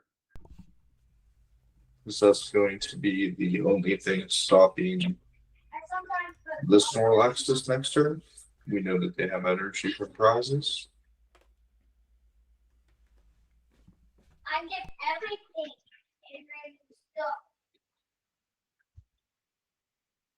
All right, so here comes this Torterra. Cape. The cape. and the cape. Yep. Yep. Okay, but not going for the item lock? Is he just swinging? Yep. Okay. He may need his items, to be fair. Like, we don't know what. Yeah, I'm just thinking of Field Blower right now would be very bad, because that Snorlax can take knockout with that energy currently. Right. If Field Blower goes. Mm-hmm. I have the discard too. Oh no, he did put the Vileplume down. Maybe he just announced it and was still like moving his cards. Cool. So Vileplume down into play is going to restrict items for both players for the rest of the game as long as that ability is in effect. So Hex will shut that down. Obviously, Vileplume getting knocked out can turn that off, but from here on out, both players limited to their items. About 6.5 minutes left on this clock, too, so maybe that's what Ghouls is identifying, is that maybe he needs to hit the gas. I agree. Lunari probably looking through some deck information. I see them scrolling on their mouse right now, so in these open decklist tournaments, going to take a look at what Ghouls has played and has access to still. They have Versus Seeker in hand, it looks like. Can't play it though. They certainly still have to swing, because then you got Dodrio next turn after you add a damage counter.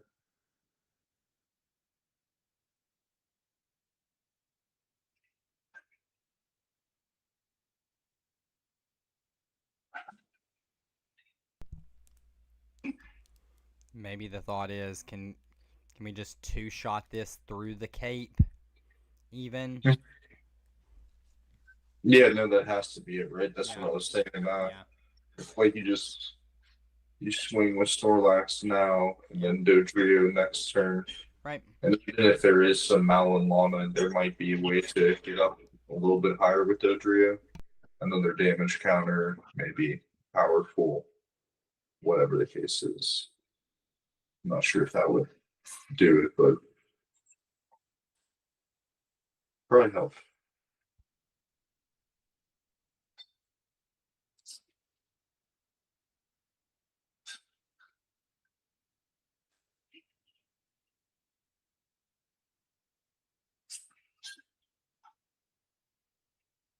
I think Bulls is short of damage counter too. I don't see 4 dice. There should be 4. The 3 6s is 18, and then from Fury Bolt 1 more.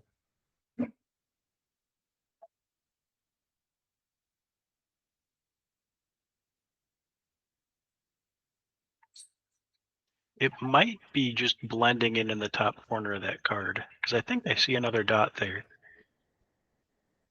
Could also just be the art of the card looking like that, but I think it's a crown that Robbie drew. I could be wrong. okay, that would do it. Oh wait, no, I think you talk right, maybe. Yeah, like right I under see the it. HP. Yeah, I don't know. We're going to have this all fixed after Ohio. Yeah. Also with the dice. Yeah, I saw the brick of dice you got, and I picked up one of mine, and there was no way to see it on webcam. And I'm like, good thing Logan's fixing it. And I threw it across the room. Like, well, that one's retired. Yeah, I was looking at Lee's today. Lee's look awesome. I like the black and white from Lee's. So like Lee, if you don't want to change, like you don't, like yours are pretty visible, but like for damage, I think that the translucent dice are like not great. Yeah, not for damage. I agree. I was almost looking at getting they make like that like high vis like the scope paint for like weapons, but yes, I know what you're talking about. Yeah. Mm-hmm. Yeah. I was thinking about getting that and like trying to like color in just like the grooves on a die to like make the number like pop more. Because like the like Team Rocket die from like the ETBs from Destined Rivals, those pop really nice on webcam. It's just I don't want to have to get that many Destined Rivals dice. Yeah, no joke. That sounds goofy. So there's that 2 prize take from Lunari. So Ghouls down to 2, but grabbing the cape.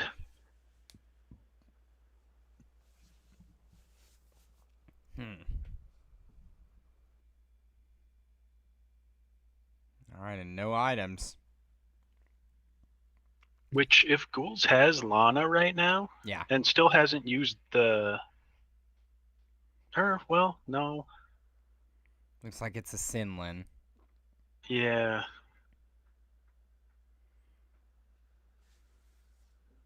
was going to say, if he still hadn't used the Tool Jammer and had a way into the Moth. There comes that compression from the Discord side. Yep. There it is. So Sinlin's gonna discard a Suian Heavy Ball. I can't even tell what he got back.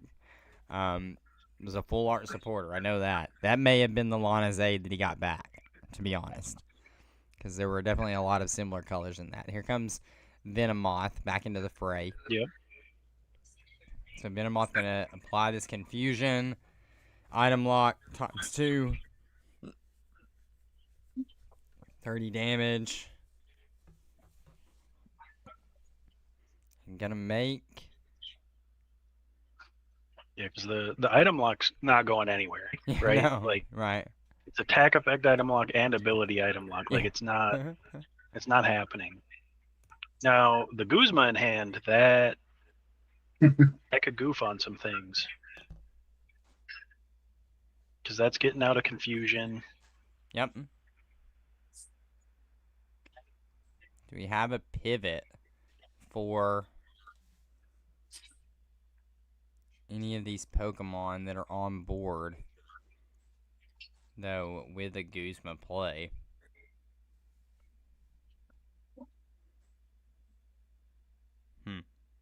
Not with the attachment to Kangaskhan, though. No, I agree. I mean, I don't think you had it anyway. All those Pokemon on the bench are 2 retreat, so it would have had to have been a tool attachment or a rope or something along those lines. Well, I mean, rope's not an option. Item lock in play. There is U-turn board with the on the Dodrio. Yep. And it looks like that probably is going to bring us to like a time in this round. I don't know if there was any kind of extension that from the camera angles from these guys, but I'm seeing time out on the round. I'll in there and I'll get time in. Yep. All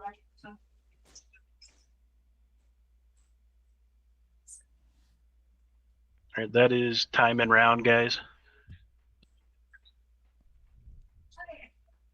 So effectively, this is going to make it to where, as long as Lunari does not put this cape down. Oh, it's the cape's on the Kangaskhan. Okay. So Ghouls does have a win condition, as light as it seems. He would have to knock out this Kangaskhan next turn. I don't think it's happening. It just can't happen without, I don't think it's happening. Without the force. Yep. You'd have to have like Force Kuzma. Right. Plus a way to get 2 energy on Torterra. Yep. Just asking too much.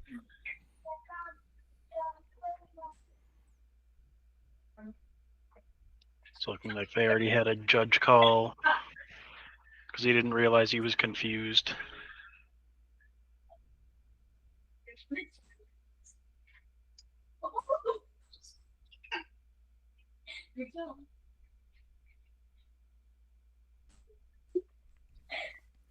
I think this may be a little bit of irrelevant.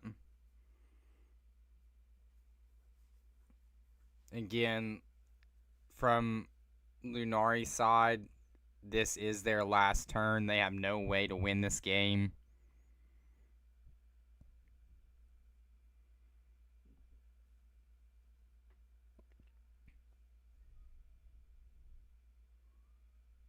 And Guzman's just going to bring up the Vileplume as we are playing for, a tie constraint at this point. Playing to not lose, right? And over to Ghouls, we have draw for turn. Gonna see if there is anything left in the tank for Ghoulies here. That Discord compression is just abysmal right now. Yeah, dude, it's killing me. There we go. We just gotta complain about it, Evan.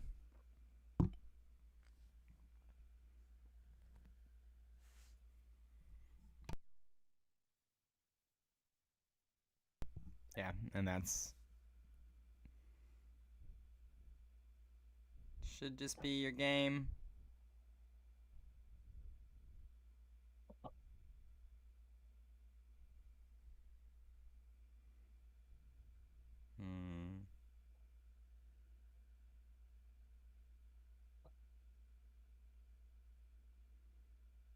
Players may be trying to discuss.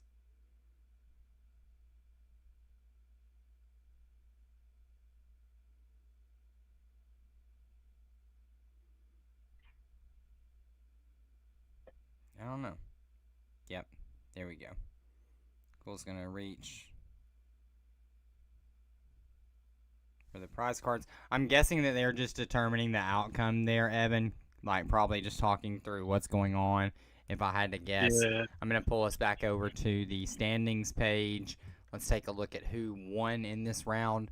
So Mike God did get the better of Count Sligoo, and Robbie did get the better of Shtick.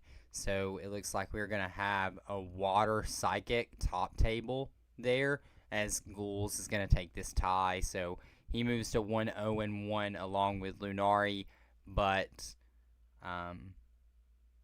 well, the standings page just changed on me again. Got Robbie looking. Robbie's just showing a tie now. A win a minute ago, but Fireball moving on to 2-0. So we like to see that with colorless. Also, David 2-0 with the fighting deck. All right. Are we moving forward with a tie? Okay. All right. We have to check on the Robbie situation for us, Evan, too, because Robbie's was like good for a second and then looked like it was not after that.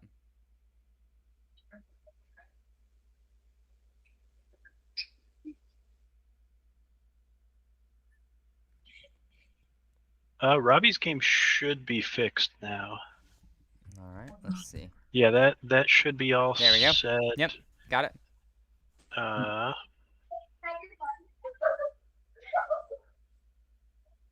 It looks like Spencer. Yep, Spence's game showing a result. Everything's showing a result now. Looks like did Bryden and Daisy draw? I'm messaging them right now. Okay. So let's take a look at the early game standings. We do have, like I said, Mike God at 2-0 on his water list, Fireball at 2-0 on their colorless list, David at 2-0 on their fighting list, and Ghouls Tie. Okay. tie there too. Yep. Okay. Well, some natural ties happening across the board tonight. Nothing we can do about that. Okay, there we go. I didn't know that I could view a chat in Limitless. So that's good to know. We learn more every week, huh? All right. So. All right, I'm going to get this next round posted here. And we probably just watch Robbie at whatever top table he's at. You guys think so? Probably. Yeah.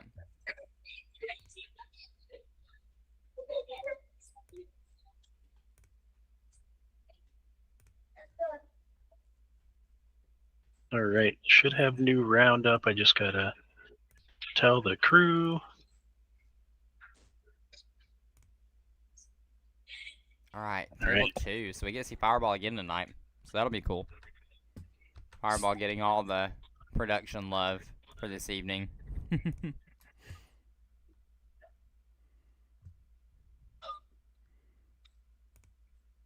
You're getting all the production love this evening. Good luck.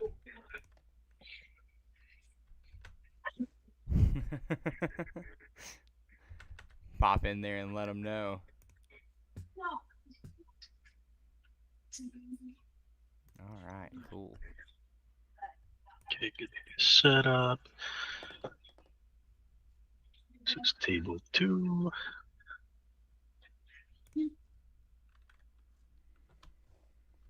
All right, am I still in the stream? Yep. Yeah, you look good. Okay. Yep. I tried getting their deck list pulled up and it froze.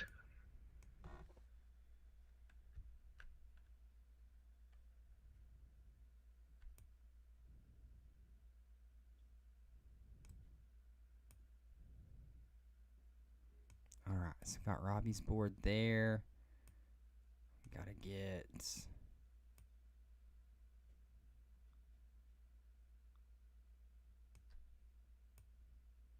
fireballs set up here. All right, cool. All right, let's get some of these names changed around, get the boards reset. We've got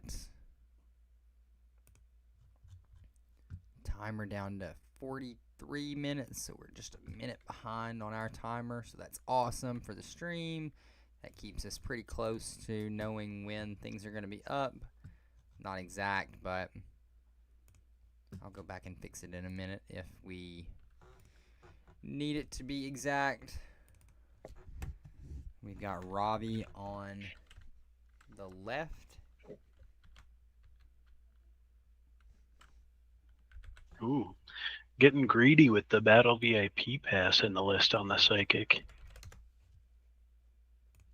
Yeah, is this Ravi's Iron Boulder list? Yep. Yep. The Thornton too. Thornton is kind of cool. Yeah. Like it's like greedy, but it's sustainable when you've got Gallade and Malamar and whatnot. Yeah, sure. You're less worried about like being able to attach as much as you are like. I mean, you can get Giratina on the bench from discard and then, hit that bench damage and then Thornton it into being an Iron Boulder. Some really goofy plays possible.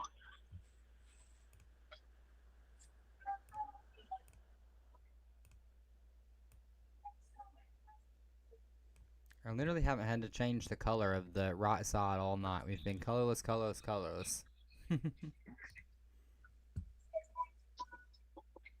Ball. Gonna do the roar with Rotom. Yeah, the Metashare is too colorless, so That's they're crazy. doing good. So. Yeah, yep. Early aggression. Strong in GLC. Yeah. Yeah, it's either you gotta build a bench and build an end game or just start swinging.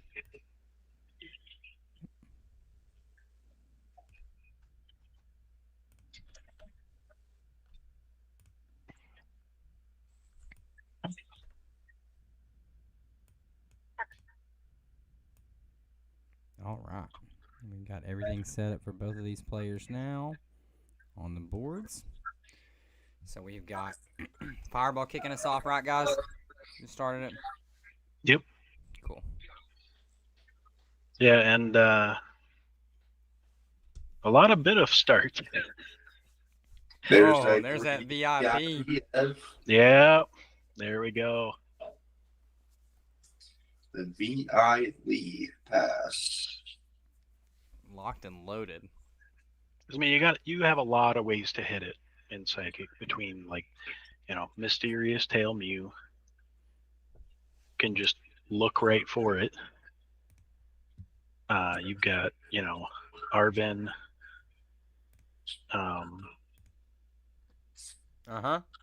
You can draw into it. Yeah, I mean, Mysterious Tale's enough to warrant it for real. Most of the time, I used to run that in Curse Kiss once upon a time. Once the Mew left, the VIP pass left. Yeah, and I mean, back. you miss it You just battle compress it. Free deck then. Yeah, absolutely, because you want to get the Giratina energy, whatnot, Pokemon in some cases if you're holding like a Tulip or something. Such a busted card.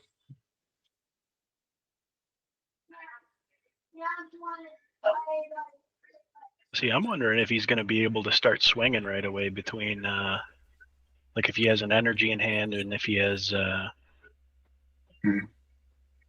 Stadium. Like the Valley. Mm-hmm. About to get some damage counters though. Tell you that. An energy. And he has to not put them on the Dodrio. Don't put them there. Like, it might seem fun, but then when it's swinging like 180, it ain't fun anymore. Okay, yeah, just bending the bench barrier. Don't need that. Yeah, you gotta hit like the Dodrio with like Monkey. Let it knock itself out or something. Oh yeah. Yeah, if he gets up to 7, just oh hey, thanks for the free KO.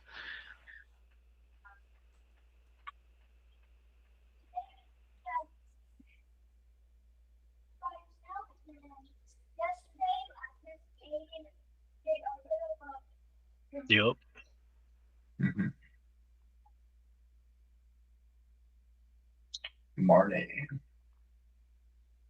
World where you can see Dimension Valley take knockout here. Yeah, because if he gets Dimension Valley off of the 5, that's exactly 4 for a free swing. Absolutely.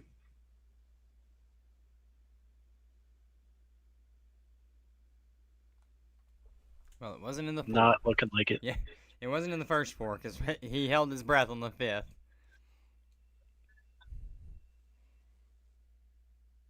Didn't matter. Just a pass. There we go. Yeah, which like I don't think there's a world where Fireball could take the knockout this turn unless like Crispin DDE on a Snorlax, like yeah, retreat, like that. You're asking for way too much. that's a lot. Yeah, Crispin DDE retreat or Mina DDE retreat. DCE. Yeah, DCE. Different cards, different cards. I'm sorry. How about an Yo, Ultra Ball? Don't ban me too. How about an Ultra Ball for Babero? Can I interest you in that instead? I'll Well, buy it. it's kind of the same thing.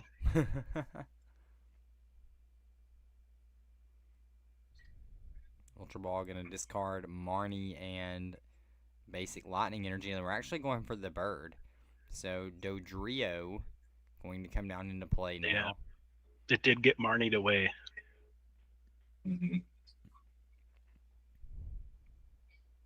Got to start getting damage counters on that as a backup attacker. Parallel. Okay.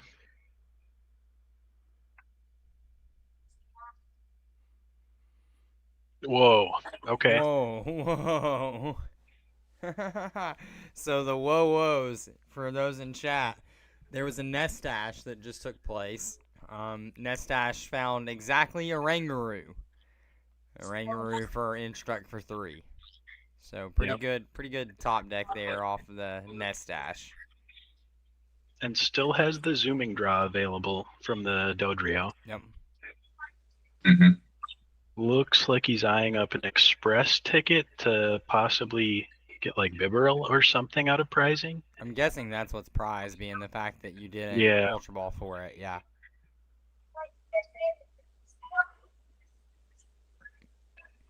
Okay, zooming draw for 1.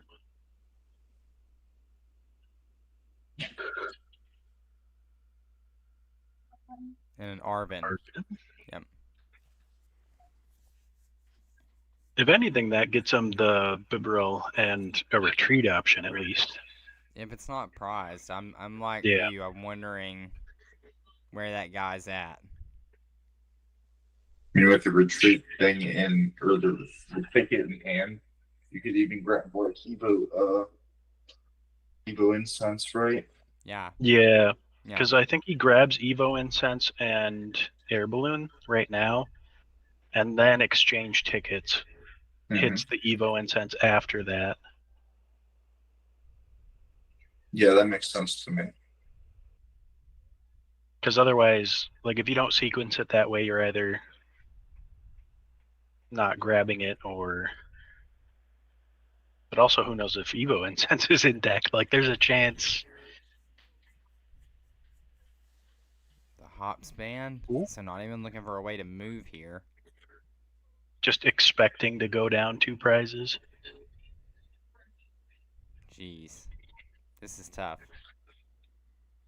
Yeah, that's not. Okay, that's better.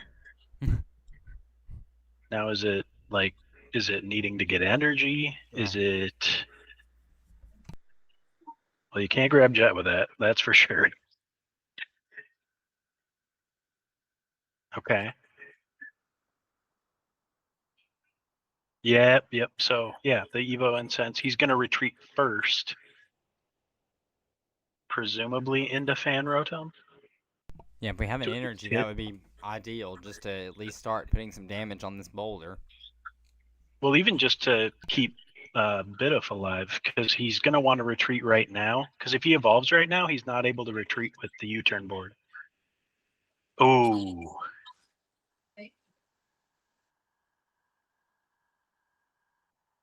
That might have been a misplay. Because you would want to have the U-turn board, then retreat into Fan Rotom, which already has damage on it. Like, if they take the knockout on Fan Rotom, like, you're probably not getting a KO yourself. Escape rope in hand? Like, is that what's happening? I also Then you have to push wonder off if we wall. had like it. Well, I mean, we're drawing forward, so could have hit an Or he's just hoping to hit Jet?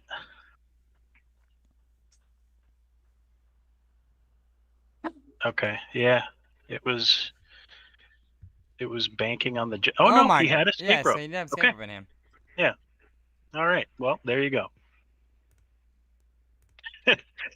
Me overthinking things because I can't see their hand.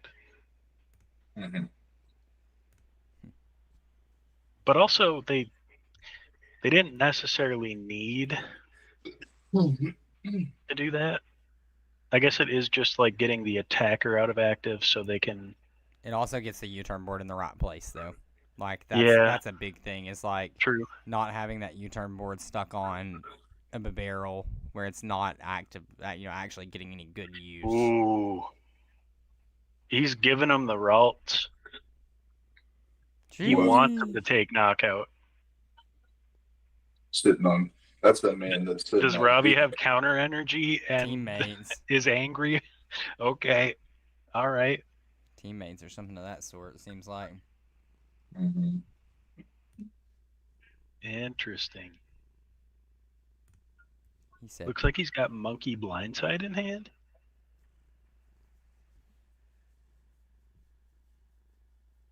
Yeah.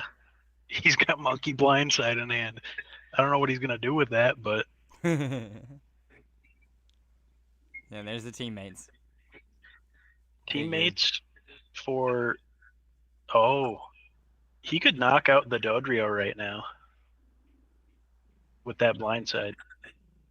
How many cards does Fireball have in hand? I wonder. 5, 6. Yeah. It can't be much because we saw the incisors and then a couple cards played after that, so probably only like 3. You go like counter energy or even like Valley attach.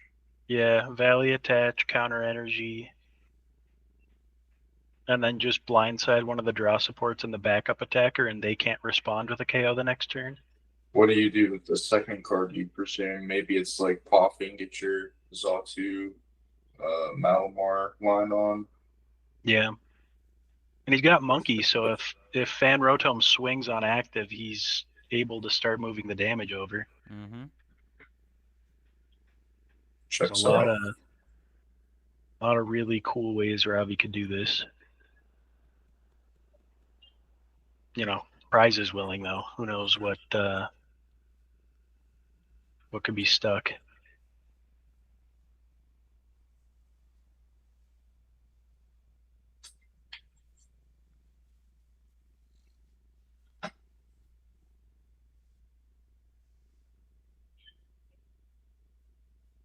It might even just be a way to get rid of parallel at this point to be able to set more up on bench. That's fair too. So D Valley, yep.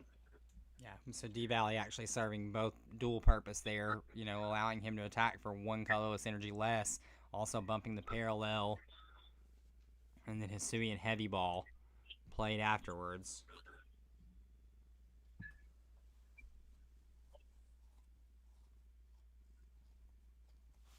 Okay, Mimikyu. Mimikyu is also very strong in this matchup. Yep.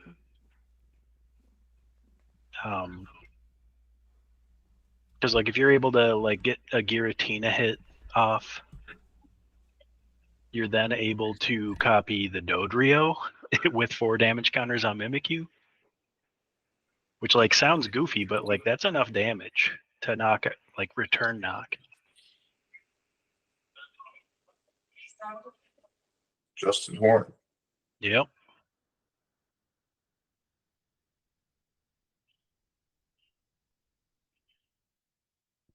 Yeah, it didn't look like he grabbed an energy off the teammates to utilize the blindside play with. I still like just swinging active there though, Yeah. because now you're just gonna have to come up and attack with the trio, right? Who's all up here? Well, what's in the list? Is Kangaskhan in the list? I guess with the pivot No. here too, you can grab Hop Stand, Double Turbo, Hoplax. Yeah. And Hop now you're Stand, gonna bump Turbo, Valid Artisan. too. So I like this play actually more. I'm thinking of Yeah. it. Yeah, you bump it with Artisan, go grab the Hoplax, get into gear. You do have to have all 3 of those pieces though. Yeah. Well, and then also at that point, then your Snorlax has a bunch of damage on it because it just swung like the Hoplax. You're not gonna get a hit with Mimikyu though. You're not gonna want to Mimikyu that. I'm trying to think of what Robbie's response here. It would have to be probably just put up Wob and keep setting up. That's fair. Because if they swing again, they're both getting a prize. Mm-hmm. Get out of that lock. Yeah, and then they're not getting ahead with another zooming draw, and yeah, I like that too. Yeah, that's fair. Because even though it's kind of a nothing burger turn and leaving that active, Mhm. it's an option that Psychic has and a lot of other decks don't. Absolutely. We see one piece to the puzzle, Artisan. There's got to be something missing. Yeah, because this is a bang bang play for real. Yeah, he's been sifting here for a minute. So Wonder I'm what assuming something's missing, and it's oh, okay, how do I? Yeah, what's option C and D look like here? Because if that's the case, then Boulder goes unchecked here, not take knockout, right? Yeah, that's what it looks like. Yeah, because this escape rope's down. Sure, prepare for life for Cramorant next turn. So there's Hop. Capture. Uh-huh. I mean, it's at least getting more of a setup.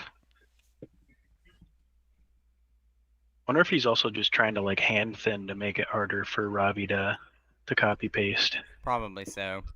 We see that with a lot of decks try to go low to try to limit Psychic's ability, but Psychic just has access to so many item cards that they can thin so quickly. Mhm. the hand. Plopel in chat, Alex Carpenter mentioning that another thing that this psychic deck can easily do is if that Hop Snorlax ever aggresses and swings, then Wobbuffet can just knock it right out. Yup. Under ability lock, counter energy, Wobbuffet, have a nice day. Yep. And they're stuck under ability lock, so not only are they frozen out of abilities, but they just had their attacker knocked. Yep.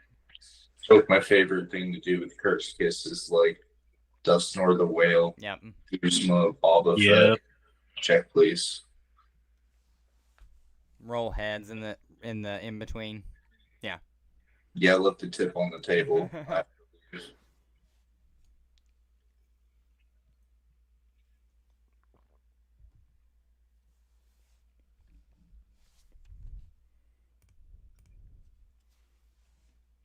Interesting.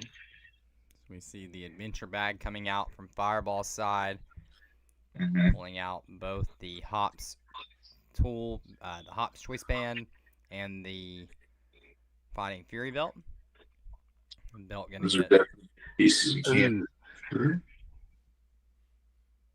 Oscar tools, super rod. Yeah. I don't know about putting that choice band on before being able to attack. preemptively. Maybe it's just one of those Yeah. things again where we're looking at like we want to be as low hand size as we can be at the end of this turn. Yeah. Well, Right, and here then he's comes the going barrel. Bibarel. Yeah, I don't Yeah, and agree with it either. I kind of was expecting the nest stash just to be at 1 and then like go into the next turn, Right. but now it was instruct and now again nest stash. So like if Robbie has an out, barrel gets us to that point, you can still draw back up with like a rank root plus 2 Rio, right? Like yeah. And it's like, yeah, Hex or Wob could like kind of mess it up, but like if Robbie has an out to field blower, you have to try way harder to swing with that Snorlax. Yeah, field blower. Here we go. There. Well, if it's in deck. Preemptive tool attachments are never the way, it feels like, for decks in Gym Leader Challenge. So now you've got both the Yeah, float float and stone and the choice band. Yep. and you gave Robbie another way to get a basic with the Artizone. It's like, sure, you wanted to get more attackers set up. Like that absolutely makes sense. But now it's who knows what happens next. Because Robbie also still has parallel.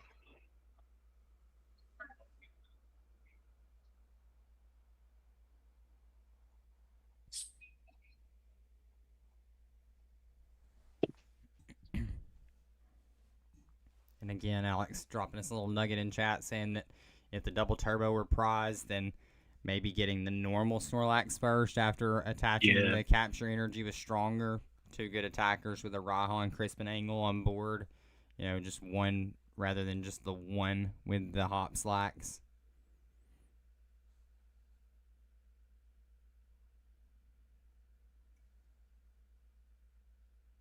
It's tough. Really tough. Yeah, because both Crispin and Mina would set up either Snorlax the following turn. Yep. Mina in the deck as well. I still need to get a full art of that. I've been waiting too long. Mina the painter lady, right? She paints something like that. No, I think she just like eats the paint.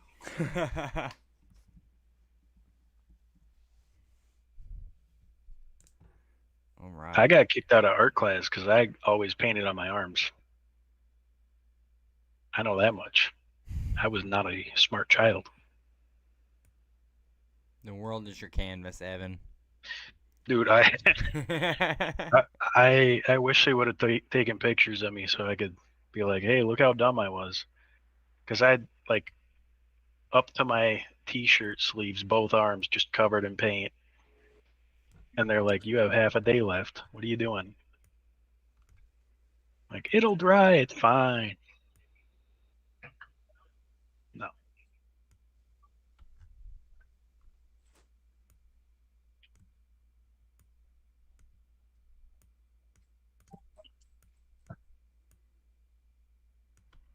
All right. They had to attach the float to get to the right amount of cards for the boulder. Ooh. The attitude behind how fast that lost city came down. Yeah. Yeah, and I mean, we know that the Iron Boulder is a big part of this deck, but I mean, you already see Giratina, Mimikyu, Wobbuffet, like we had mentioned, threatening. So this Snorlax could just get returned easily Yeah. next turn. Well, and he had the Hops Cramorant as well, like right there. Yeah. So it could have just been a pivot because you're still hitting 150 with the Snorlax. Exactly. And Iono going to that's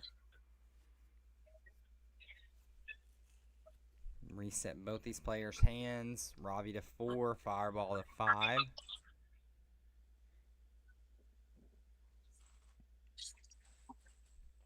But you're clearly declaring here that you're going to attack with this Snorlax this turn. So if Robbie can deal with the lax, then again, we've been saying this pretty much all night. Kind of skips at least one Cramorant turn, no? Yeah. Losing out on that super cheap attack. Yep.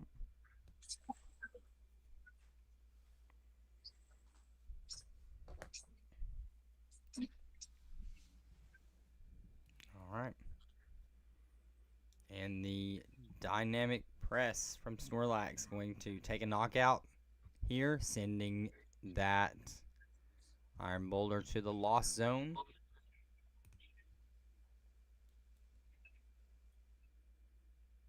And eyeing us up on prize cards at 4 apiece. I will say Ravi doesn't have any of his energy acceleration pieces even started. No. Which at this point in the game could become an issue. Mm-hmm. Getting the Curlia at least.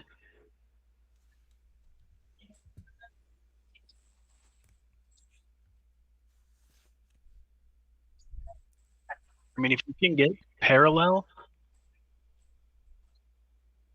as well as like having the attached swing with Wob this turn, that could be very big. But yeah, we're even here, so counter energy not gonna do it. It's gonna take either a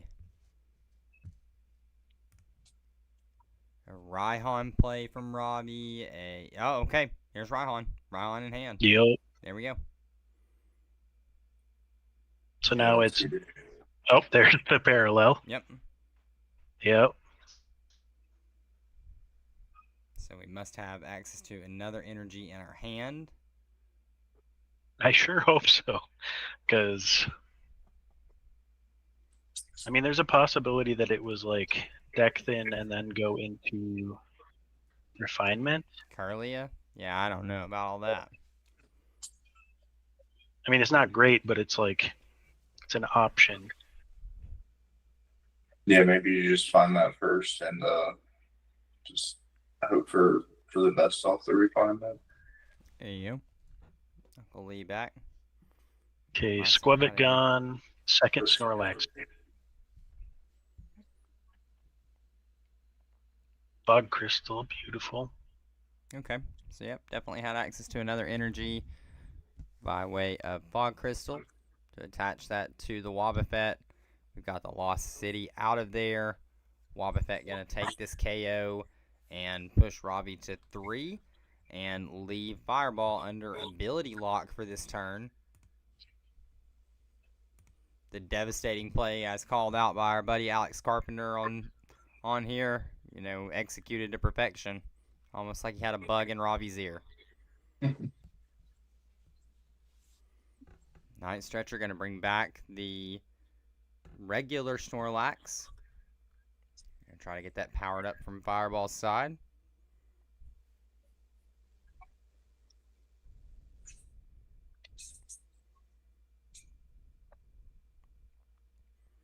And we do know here that, again, still no energy accelerators from Robbie's side. So this may be a situation where Fireball can take a knockout with a Cramorant and buy some time from the board state that we're looking at, because it would still just tie the prize cards up at 3 apiece if he were to aggress here. Yeah, and the Kirlia seems like a great piece to knock out here, as it's been kind of Robbie's only engine to this point. U-turn board onto the Cramorant to be able to move it in case we need to next turn.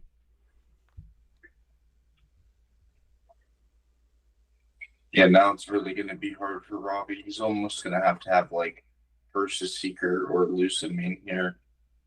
Like just like those two cards to get either Valley back or back on to be able to respond with. You get done with Mimikyu here, right? Like, yeah, because you'll be able to copy the. Yeah, you can copy with Mimikyu. But like you said, we're gonna have to see a double attach somehow. There's Guzma. Guzma gonna bring up. Okay, so this is perfect. Yep. Guzma gonna bring up the Dodrio. There's the NK. NK down on the board. Dodrio already having the damage on it from its zooming draws. Going to be more than enough for the Psychic Assault to take this. It's only doing 50. Is it? Okay. Didn't know how much damage was on it, to be fair. Can't really see it. Yeah. It's a little bit far away. So, Psychic Assault will do the 50. We will have...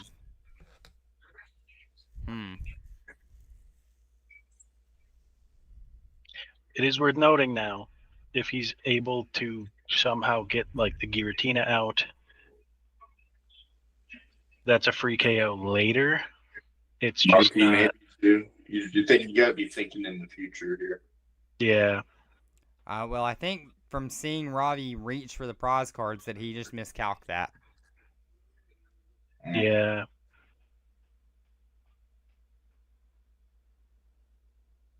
Pretty sure.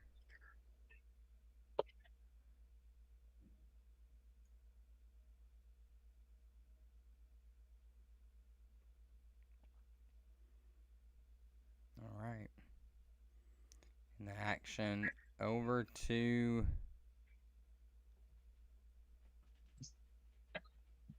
David now.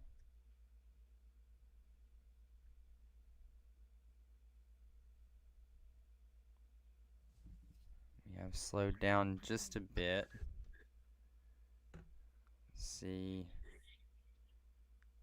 David mulling over his Field Blower. So Field Blower going to remove the Parallel City. Nest Ball going to be allow him to fetch out a basic Pokemon from that deck. Even to just play the Nest Ball, have to remove that Parallel City, even if he's not searching out anything off of it. With a bench of 3 and Parallel in play, you can't even play that card for no effect.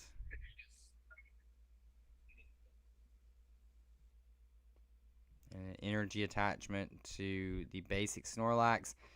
I feel like Robbie's going to fall behind right here, guys. I mean, like, that turn miss there is pretty big deal. We're going to have to see, like you guys said, like some kind of monkey establishment soon. You're going to need 10 pings somewhere. Yeah. And to come up with a double prize turn to get back what, even? Yeah. After this? Yeah, Fireball's going to take the lead here at 2-3. So you would jump him. You can still jump him on a double prize turn, but that's where you're going to need to be going back into his turn. So that monkey, the onus is on that monkey, like this turn, next turn, has to happen, I think. Yeah, absolutely. And it's like hard because we don't have damage on our side of the board to be able to manipulate at this point. Even with the monkey dory. Mm-hmm. So there is a KO.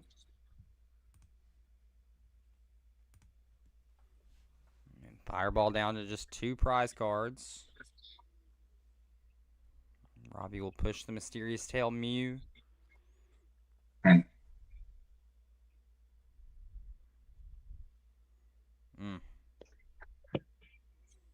Gotta be thinking that we're looking for like a Versus Seeker here. Take red card. Red card's not doing much here for Ravi. Crispin. So Crispin is online to be able to search 2 energies out of the deck. Probably going to be a Darkness and a basic Psychic.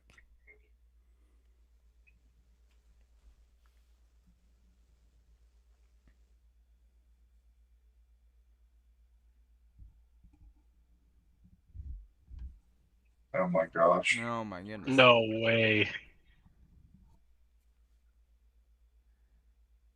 Dude, I was there with a shaman earlier. I hear you. Yeah. Some 30 damage is 30 damage, you know? Yeah, sometimes you gotta.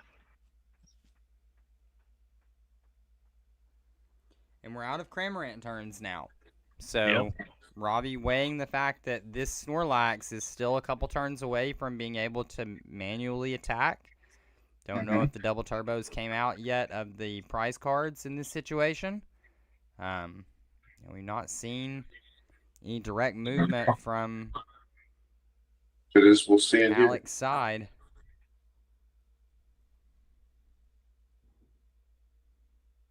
What if the redeemable ticket put the double turbo in the prizes? Oh my goodness. It's a world. I mean, you never know. Well, yeah, you do. Because if the double turbo's in the prizes and the redeemable ticket was played, then it put it there. Yeah. Because, like, the Goose Hollow was played before the Yarvin, though. Like, you would have checked to see initially. Mina, here we go. Yep. We got the other energy.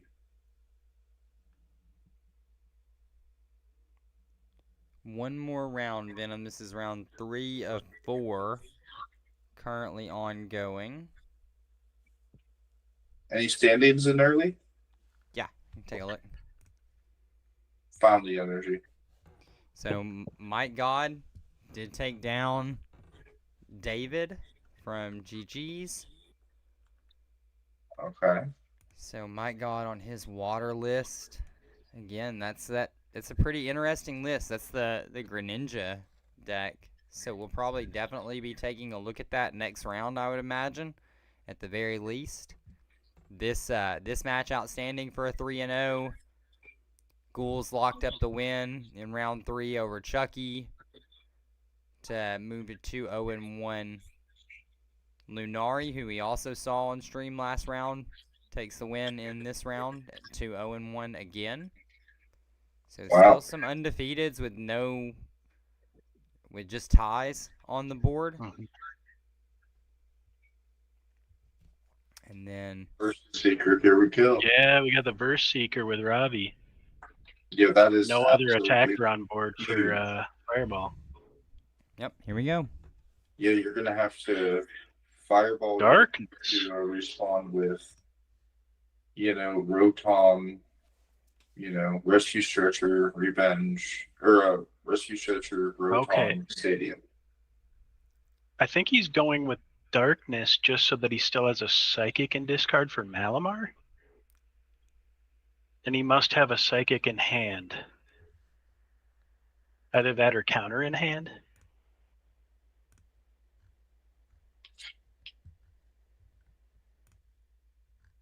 Yeah, counter would do it too. But then at that point, he would just put counter on Mimikyu. He would put the dark on Giratina, have an extra energy on the Giratina at the ready. Mm-hmm. Yeah, you gotta do what you gotta do here if you're Robbie, but like having Mimikyu be the attacker leaves you open to Rotom. So it's going to be Yeah. a wild finish here, predicting. If I remember right, Fireball ciphered last turn too. I'm not sure what they could have set themselves up to win the game if they grabbed like a stretcher sitting on state. Like I don't know what the case is. Counter on Giratina, maybe? Okay, no, retreat option. I like that. Do we have I'll tell you another quick standings update, something that I want to keep an interesting eye on, because it's a couple of, like, we've got one of our Turbo Blazers playing it, and then we've got a couple of our real big community members playing it too. Fire. So we've got Cap'n and Venom both at 2 and 1 on Fire tonight. So one of those next round will be playing for that bounty. That'll be pretty cool to see. That would be cool. Venom's in chat. We're talking a little bit back and forth. Said Mickey got him with the sauce. Can't do anything with turn 1 spread with Fire. And I definitely would feel that being painful. Fire, one of those types that doesn't have access to a bench barrier style safety measure. So, just unfortunate. Gotta play the Sky Pillar, and then if you do, you give them the 30 damage. Yeah. Yeah. with the Team Louie. Okay, Town Store. Now, what does that get?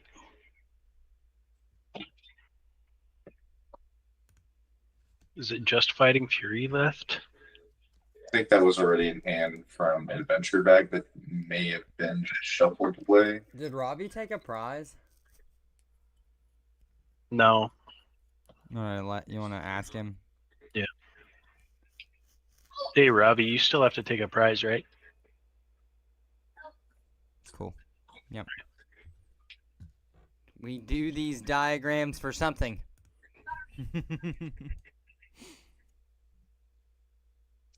Coming down to a nail biting finish. Let's do you got the Rotom or do you not? And we're at about 1 minute and 40 seconds left, so they're getting. I mean, they're gonna finish in the last 2 rounds. Like Yeah. Yeah. I mean, there's a word. Do we know if escape rope is used from Robbie? Because there's a word where this Mimikyu just sleeps through turn 0, right, or turn 1. Possibly, yeah. That's crazy. I don't know if rope's already down or not. I feel like it may have been played earlier, but I'm not sure. I'm just not sure. I don't remember, right? Mimikyu sleeps through turn 0. Oof. Doesn't really have any ways to like get into deck based on board state. It would have to be something already in hand. And you got to go here if you're Robbie. You got to make a decision, because every second that you waste here moves you closer. Okay. 36 seconds. Moving that up just to have 10 less health. Oh no, Guzma. Yeah, that was a Guzma from Fireball side. Yeah. So Fireball's on the clock now. So Robbie will get one more turn. Yep, 19 seconds. Yep. I'm at the say time. Which putting that town store down might actually be. Hit him with the players. That is time in round number 3. Have you ever been to a regionals? But their announcers. Did you actually just say that, or can I say that? Yeah. I just said no. You say it. You say it. Time. Yep. Turn 0. Yep.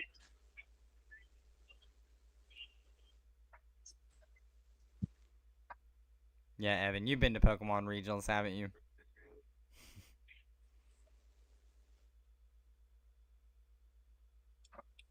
Evan's listening in.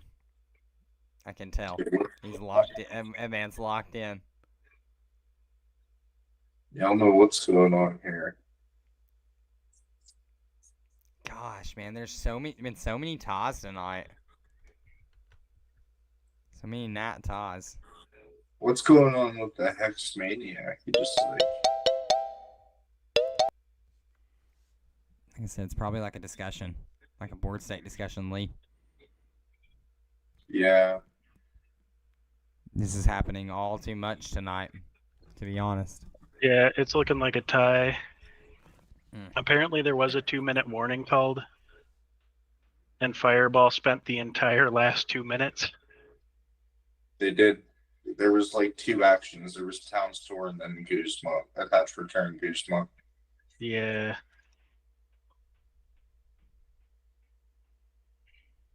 But again, you're allotted 40 seconds in action. So Yeah.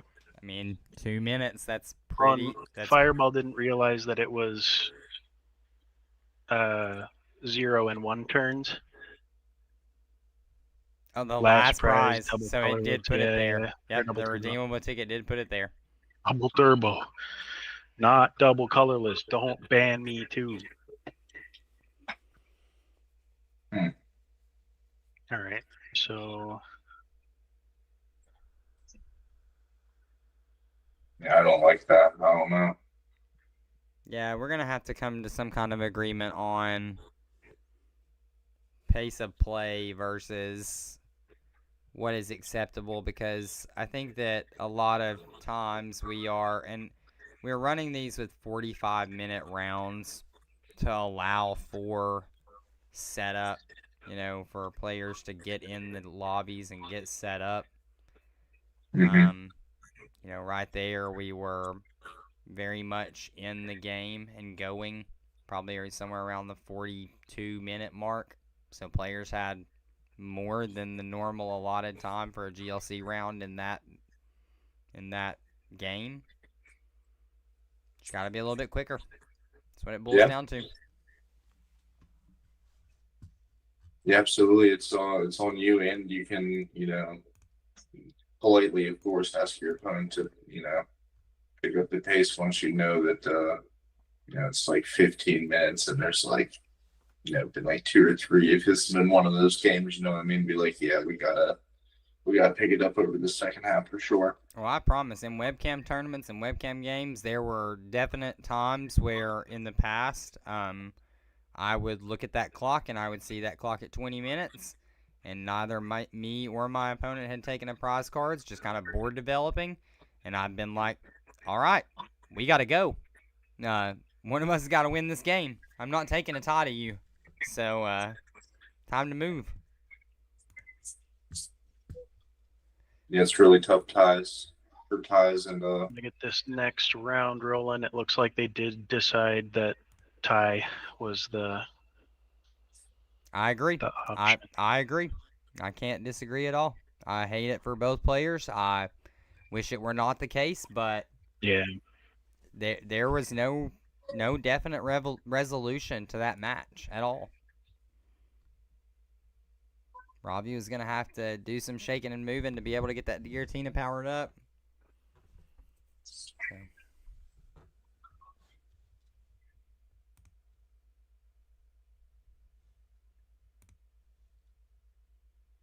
All right, so we've got Mike God and Ghouls, table 1, for a chance at Mike God taking home a badge tonight, huh? table 1. Yep.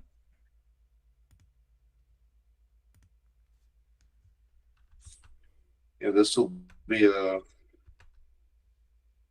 be something.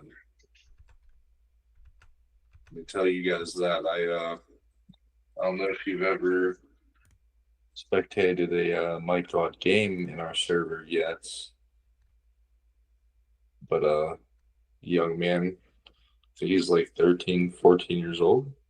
Oh yeah. He's been a player that's been playing in our server for a couple weeks now. Cool. Taking games, whatnot. So this will be a really cool introduction for him into our server and into the world of Control. And what deck is he on tonight, Lee? Can you imagine? Can you you know? Yeah, it's been the one that you wanted to check out. Oh, it's that water deck. Yeah. Yeah, with the Greninja and the other ways to kind of move damage around. Yeah, nice. I'll do a time extension for a couple minutes here. I'll keep an eye and make sure you're ready here. So it is looking like one of the players spilled their drink on their cards and they're having to dry the cards off. Oh no. Yeah. You're So one of those he's players, actively fools. trying to dry his cards off right now. I don't know if you can see the sody pop in the corner of their webcam there, but I'm assuming that's what was spilled. So Mike, the tip so of it a happened water with next Mike.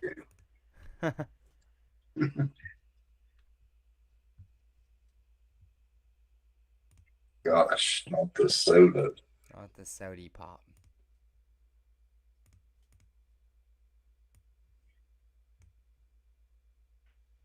Yeah, because that's like tough. Like if you get it on the inside of the sleeves and stuff too. Like that's not just to like let me wipe off the front and back of it, and then like if they're still gonna be sticky.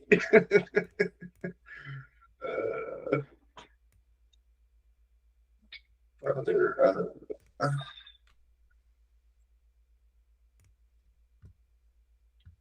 buoys locked and loaded. Of course, we don't have access to what the coin flip was. We don't know who's coming first or second yet.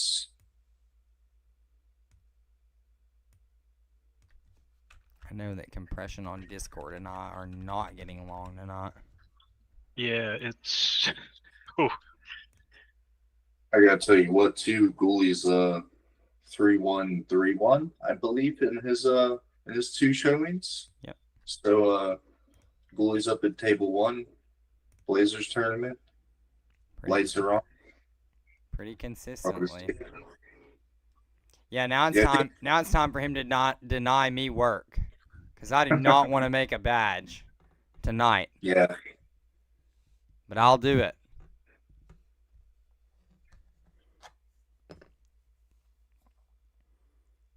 Put my bug in Ghoulies here. Ghoulies, if you're listening, get it done, brother. I imagine this is probably for the. Let's see. Let me take a look at Mike's list one more time. Yeah, let me know all the pivots in there too, like the retreating stuff. Surely there's a bit. Oh yeah, we've got the escape rope, the scoop up net, the switch raft, another exchangeable ticket deck. Weirdly enough, U-turn board and air balloon as ways to be able to pivot. No supporter pivots, so nothing like a Mallow and Lana. No. Some like items. Yeah, it's all item based. Well, speaking of items here. Uh-oh. Yeah. Active. Gonna say, speaking of items. The Halifin, or I'm sorry, Finzian and Pokédoll coming down. Coming in hot with Nest Ball.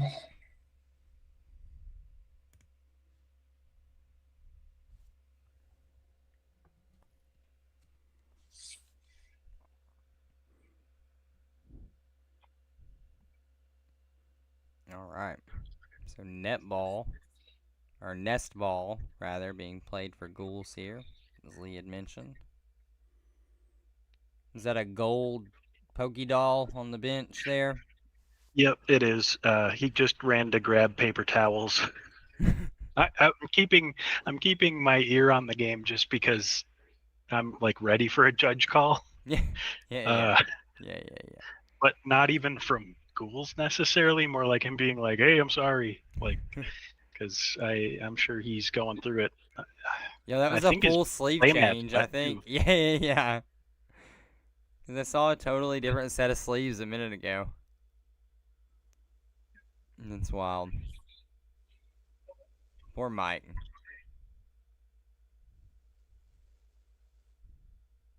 All right, he is going for the Budu for the early item lock. Playing Arvin. Gosh, it's so pixelated. Come on, Discord, pull yourself I together. was gonna ask you. I was like, I It's can't compression. make out Yeah, all this. no, we can't do anything about it. Webcam deal. It's literally There is a possibility where we can move the like specific stream games into like a locked server where it's like less people watching to like stop as much compression. maybe that's what we need. But I mean, even right now, It's just us. this is the minimum. Yeah. Because like they both need their dual webcams. Yeah. So It's okay. We'll talk everyone through it as best as we can. Just be Yeah. descriptive as possible. right, so looks like he's getting Buddy Puffin and Float Stone off of the Arvin here. Yep.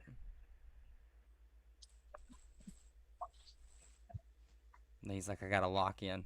Dude, I gotta take the glasses off. Can't, He was I just can't double see checking crap. what was it, prizes there, getting that info early.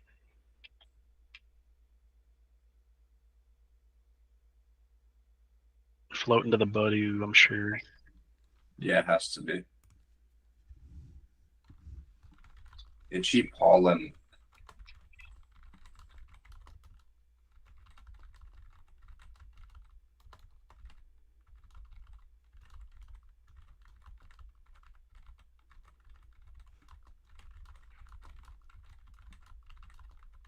Anybody else seeing that?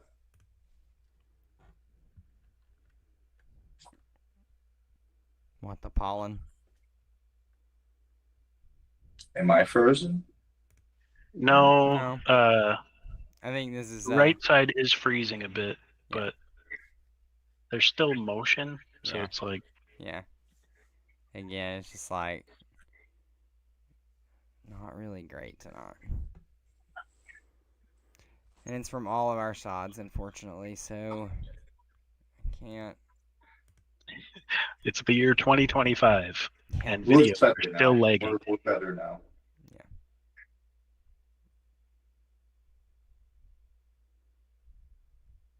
And again, Mike's side looks fine. It's just choppy. But anyway, Yeah. we won't complain. We're playing Pokemon on a Saturday, not having a ball.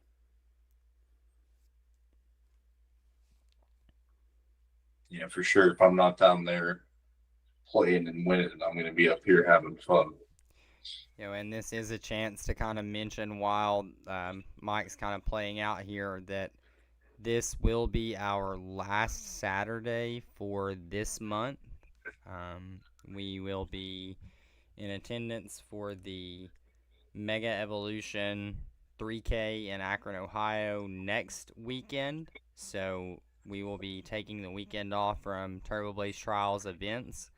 But we will be back on the 4th of October with Mega Evolutions cards locked and loaded. So if you are interested in, again, getting involved in some of these webcam events, coming back from Full Grip would be, a perfect time, in my opinion, to jump in and start getting it going with us. Yeah, absolutely. Wow, that's crazy to think about. It's going to be, I can't play it this week. Didn't play this week, not playing next week. It's going to be 3 calendar weeks before I can defend my badge. Jules is Evo setting for looks like Grodel. Yep. It's the Grodel.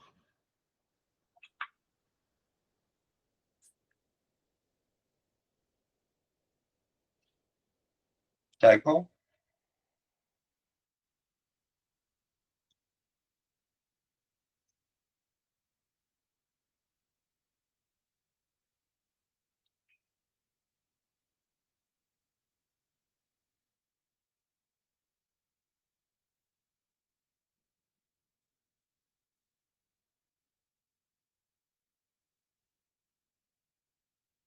Madeline, Lana, and Finland, I think.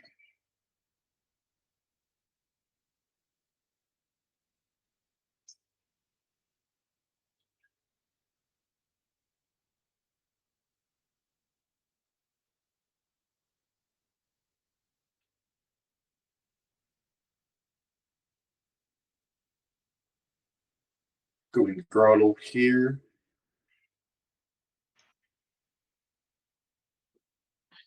The players were also noticing that videos were getting grainy, so I just gave them some insight there.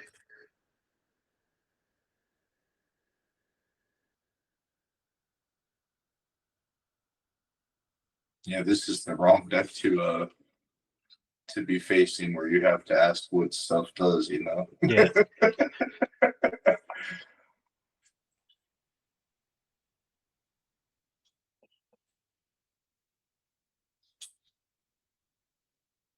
Gonna run right into something.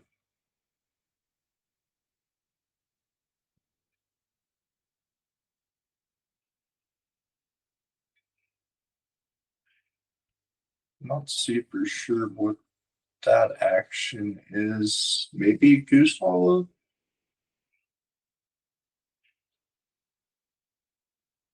Can't quite tell.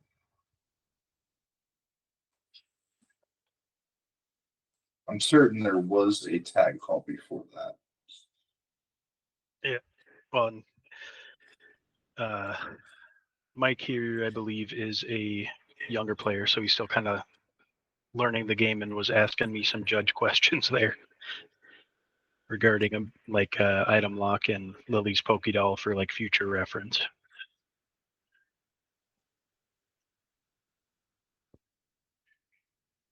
That was an ARG, and it looks like Tool Jammer and Netball are the choices.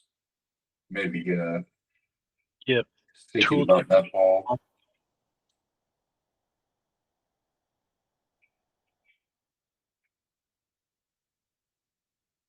Oh yeah, because if he has the tool jammer, that's stopping the float retreat.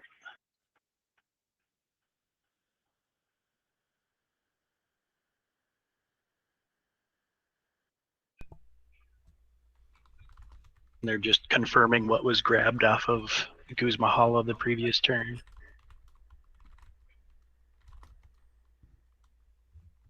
Yeah, it's weird because you don't want to go into like Violet, or not Violet, I'm sorry, the Venomoth, and then knock out the doll, right? Because then you give up. You kind of want to like save that for the Palathin, I'd imagine.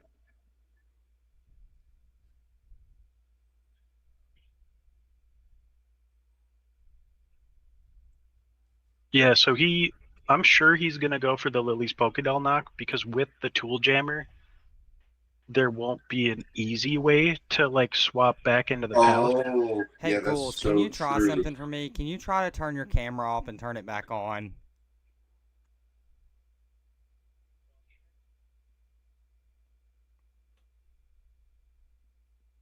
Yeah, it's just Discord compression and not.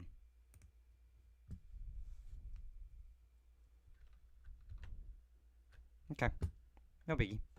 It's a little bit clear. It's better than it was before. We can at least see. Yeah, basically anytime there's motion on either side, it starts getting jumbled. Yep. So we got the Palathin up in the active now. Palathin with its Jet Punch attack can take this knockout on this Badoo. Don't have to have the Justice Kick for this lowly 30 HP Mon. Is that?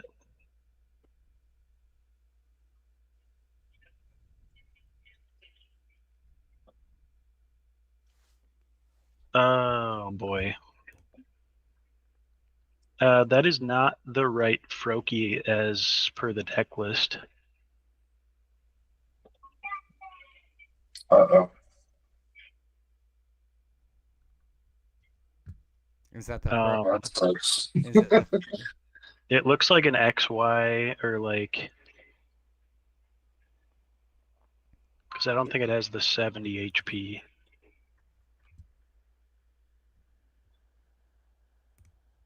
Let's see. Let me check. Yeah, because that is an ordeal, but at the same time, like I definitely want to see the match play out and stuff. But Yeah. I agree. I'm gonna take a look over their matches. Grass metal fighting. They haven't played like a box matchup where it would have like possibly mattered yet. Which, if anything, it would have made them lose, but it would have been a judge call. Yeah, for sure, for sure. But That is a really good point, right? Mm-hmm. That's tough. because it's like there also hasn't inherently been a judge call this game. Like that isn't like if Ghouls were to see it and like bring it up to us, then it'd be like, okay, like what do we do about that? But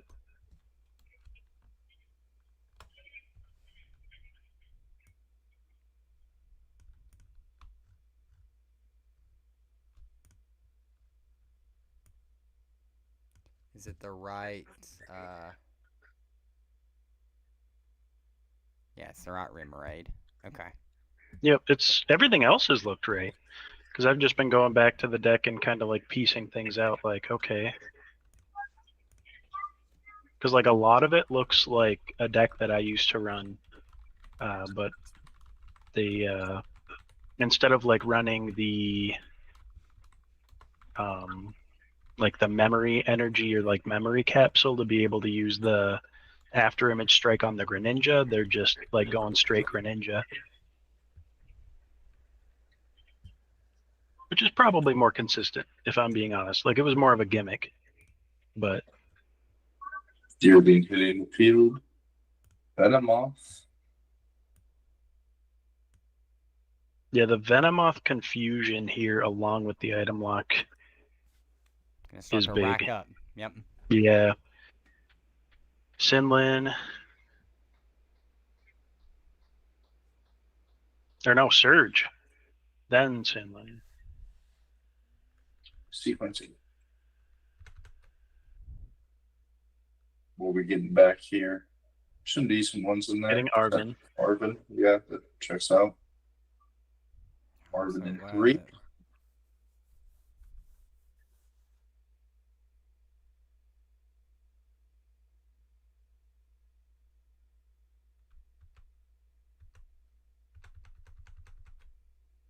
Hmm. It almost makes me want to unmute them.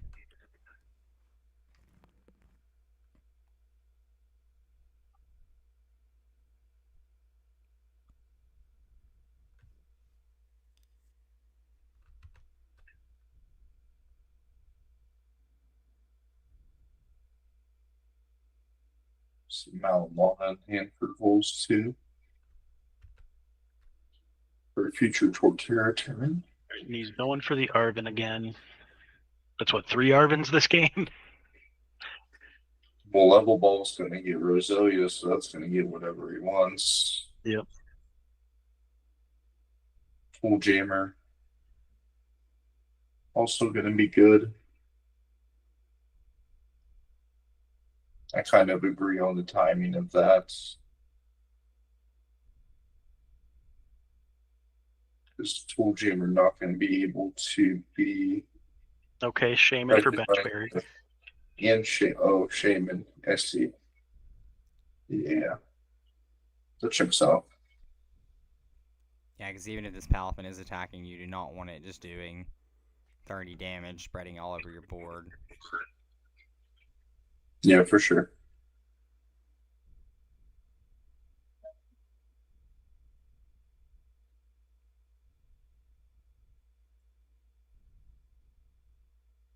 Freezing for y'all. No, No. it's just choppy. Yep, Splash Energy on Froakie. I've got David's side fawn, I've got I'm sorry, I've got Mike's side fawn. I can't get Ghouls' side to clear up.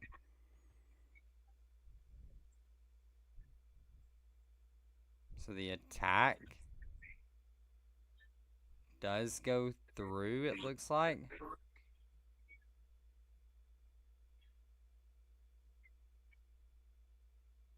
Yeah. And no prize cards taken yet. Nothing to the bench either. Mike was quick. It So looked we'll like have he was 30 going to left. grab it, but yeah.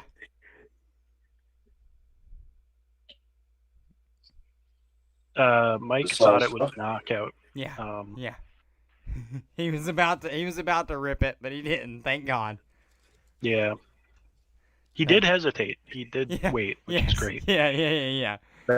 We appreciate that because that makes Oh. our job much easier.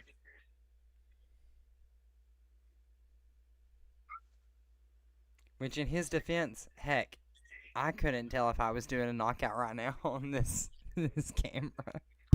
Dude. Oh my gosh.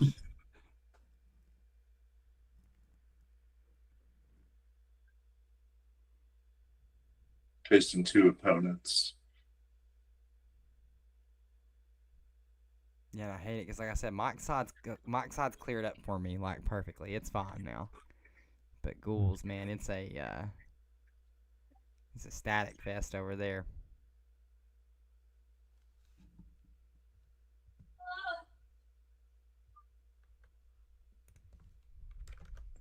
Mike was just asking if there was prizing for second place, but we have bounties instead right now. Yep.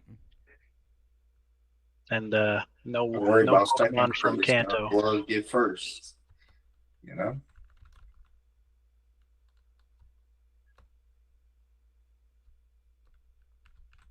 Roserade's gonna go find a card, any card.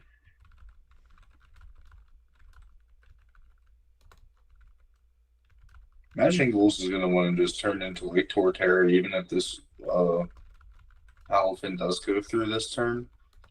Because like outside of that, like what you got.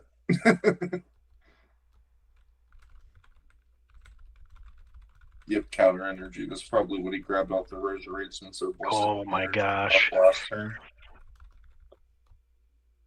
Oh gosh. Yep. Here we go. Yep, there's the Vileplume and Torterra. And he's got the reversal. Yep. That's what I was thinking, like, too. Like, like, don't worry about item lock, just push, right? Yo, Lee Hoffman, I know you're going to love to hear this. Johan in the chat said, even though I lost my No, you don't have game, items. Stop. Phew. The Vileplume is item lock that he evolved into. Neither player can play items anymore. Ghouls was yelling at him, thankfully, too. Like, I saw the hand extend there. Stop. Yeah, don't worry. I'm sure Ghouls is on that. Correct. So, Neither player can play items as long as that Vileplume is in play. So, Lee, Johan with Gyarados hit a mill of 12 in one turn. My dog. Johan. Yeah. I hope the deck treated you well. Not the Lux Cape. The Lux Cape on the wrong Froakie? No. Bro, stop it. How many Going for the paralysis. So, I think that's where you have to stop it, right? He gets the paralysis. I think you need. Wait. You need to stop it. Right here, Yeah. you need to stop it. Hey, Because stop we the were game. just talking Stop the about game. it being the wrong pre-ball because now it's Hey, doing something it's I gotta not mute supposed this. to. Yeah, on stream. go ahead and mute. Me and Lee are gonna hop over to the pod. I'm gonna go over to the other screen. Yeah, it definitely got to a point there where you can't ignore it now. They'll have to figure some kind of resolution out because that play was just completely walked through in terms of going for the paralysis. But Yeah, that shouldn't have been a line there. Yeah. Exactly. That's where you have to stop it. here's the card in question, folks, for anyone on the screen or on the stream watching. So we have Mike's deck list pulled up. Mike is playing in his deck list the Froakie from Obsidian Flames, but we are seeing a different Froakie played. Let's pull that up on PKM and cards real quick. Let's see what we're looking at. He said it was an older Froakie from the X and Y era. I'm guessing one of these bubble Froakies with paralysis baked in on a coin flip. Mm-hmm. one of these guys from Breakpoint or the X and Y promo version of that same Breakpoint card. But that stinks. Yeah, that's tough. From a game in a deck list that I really wanted to see all night, to have it come up like that, it's kind of tough. Let's see, what can we do while we are in the in-between? We got... Yeah, dude, we got plenty of NDPs. We can, yeah, for sure. We can I think we go... can move around. Let's just go to table 2. We'll check out that table 2 game. It's two 0-1s.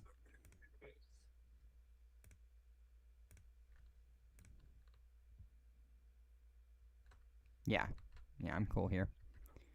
Just go here for a minute. Check in on these players. Both the Fireball again. both the colorless guys.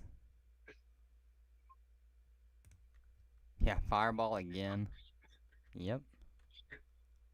Producer love tonight for old Fireball. That's what I told him. 2-2.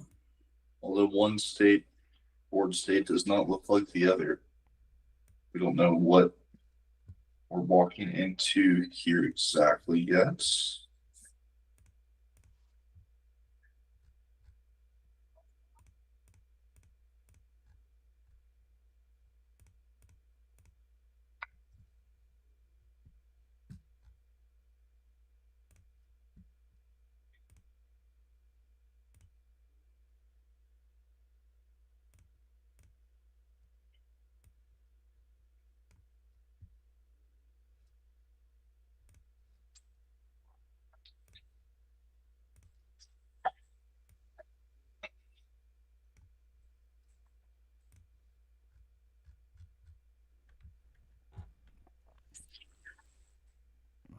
Pop myself up over Evan now for a minute, as Evan goes through all of those details with the players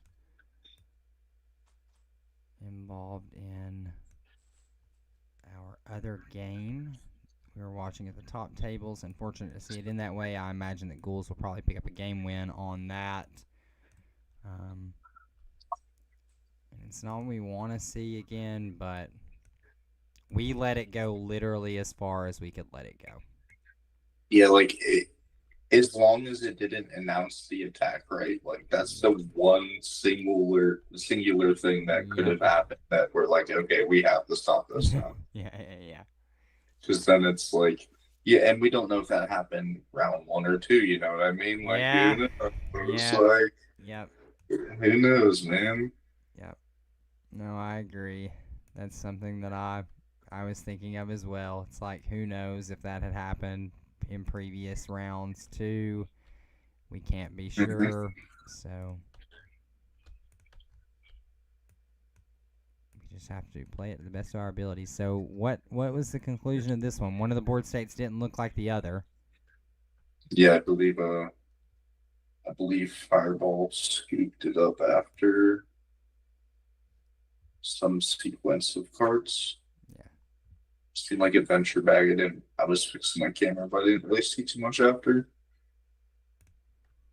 Pretty sure I seen a Snorlax ready to go on the other side. Or something with 3 energy. I'm not super sure what it was. Yeah, and it looks like the other game has came to some resolution. Let's hop in. We can check out Robbie and Cap'n for a minute. Haven't had Cap'n on stream tonight. Still got about 15 minutes left in the round. I don't want to just jump out just yet, especially because like we're gonna have multiple 3-0-1 ties. So to see who actually to see how it resolves, right? Yep. I We think don't it's want worth. to produce the video and then not have a result on it. Yeah, I think it's worth sticking around for a few more minutes. For sure.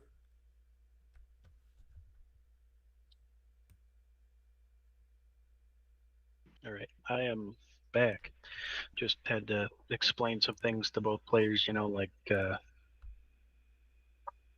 This one looks Nobody ever like wants to round lose off number two of for real. a deck list error. Yeah, I mean, it Robust stinks. board states from Robbie here.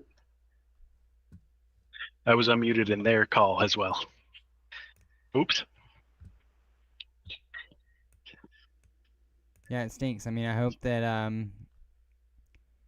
I hope that Mike was understanding, but at the same Yeah. time, there's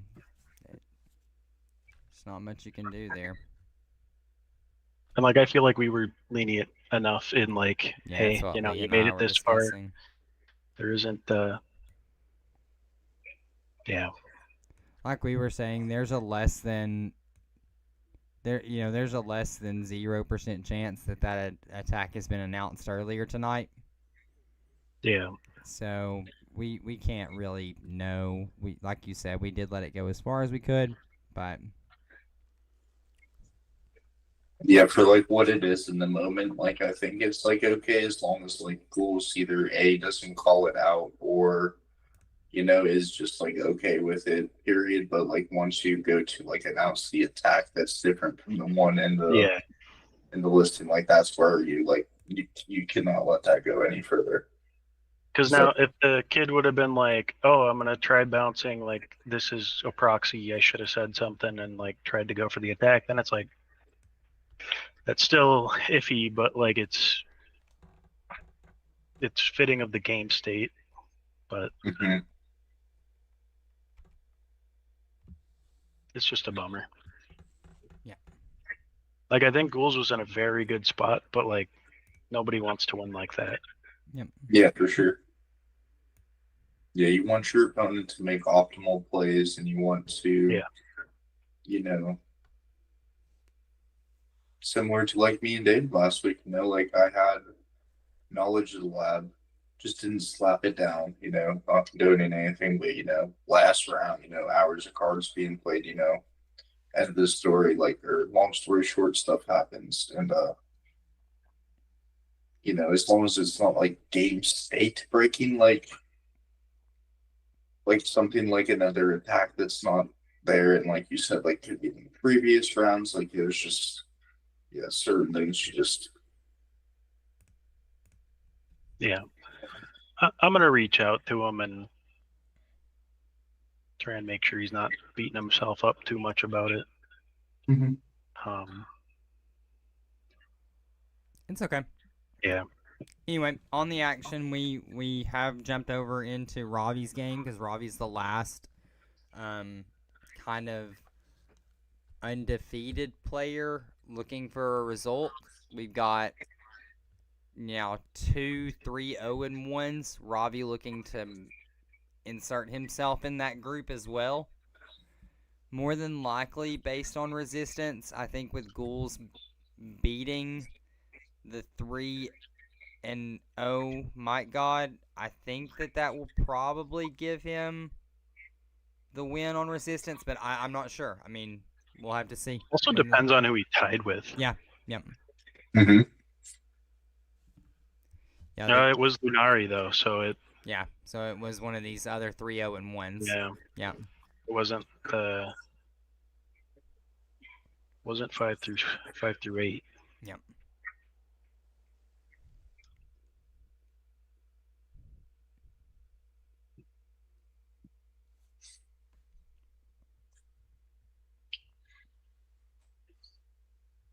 Oh, it's definitely cool to be seeing new faces in here consistently. Yeah, absolutely. Got a lot of new names tonight.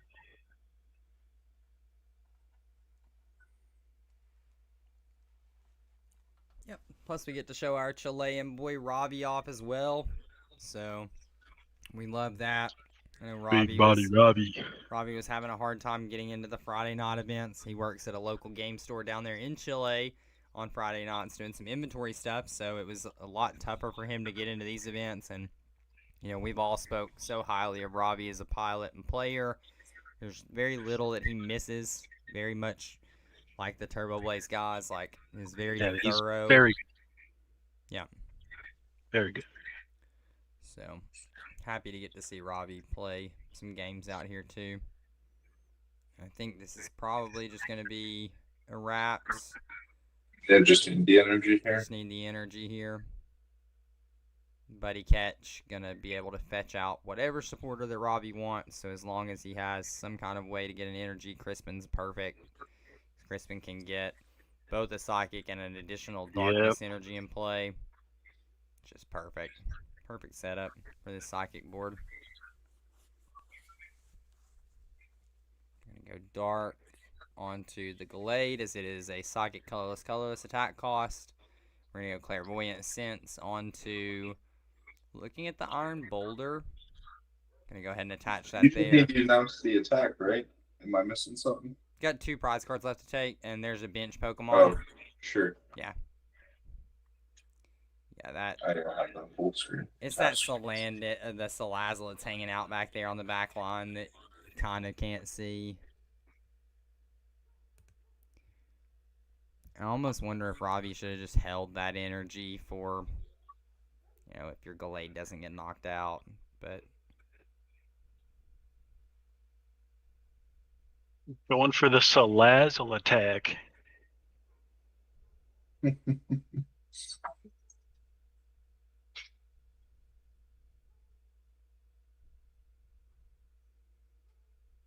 Can't be mimicued. Well, it can, but not for knockout.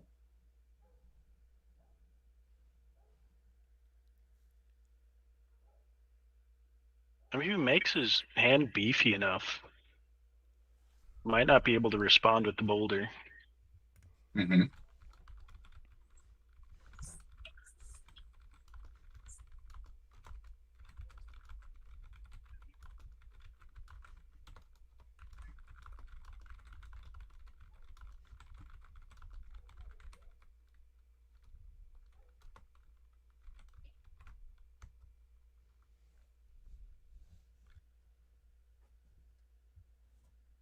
Ow.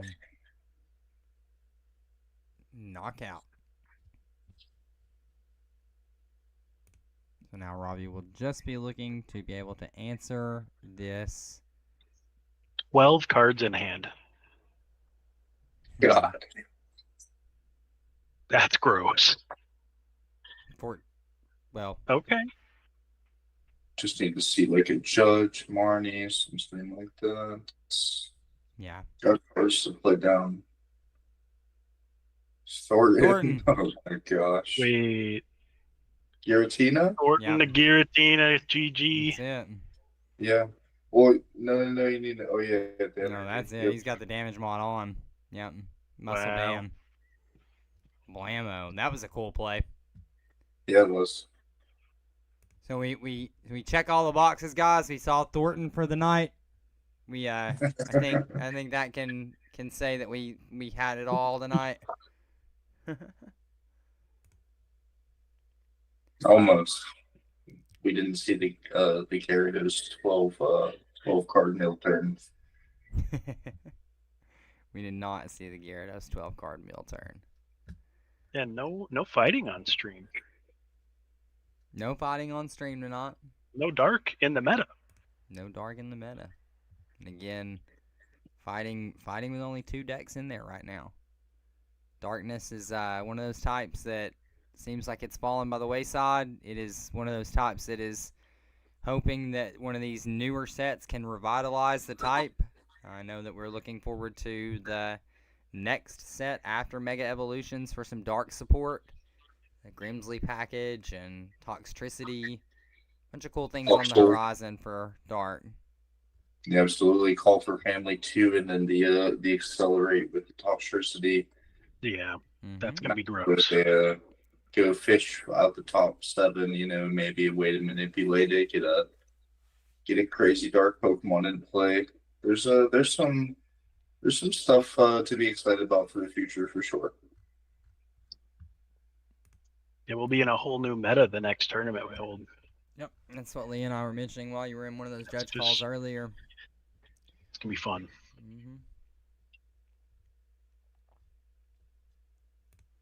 Very exciting time for Gym Leader Challenge and Pokemon as a whole. Anytime a new set releases, it's definitely a time to shake up what's going on currently and see where everything lands. Well, guys, we got about 4.5 minutes left on the round. Like I said, I do project this to be a muddy finish with some of these ties that we have in here.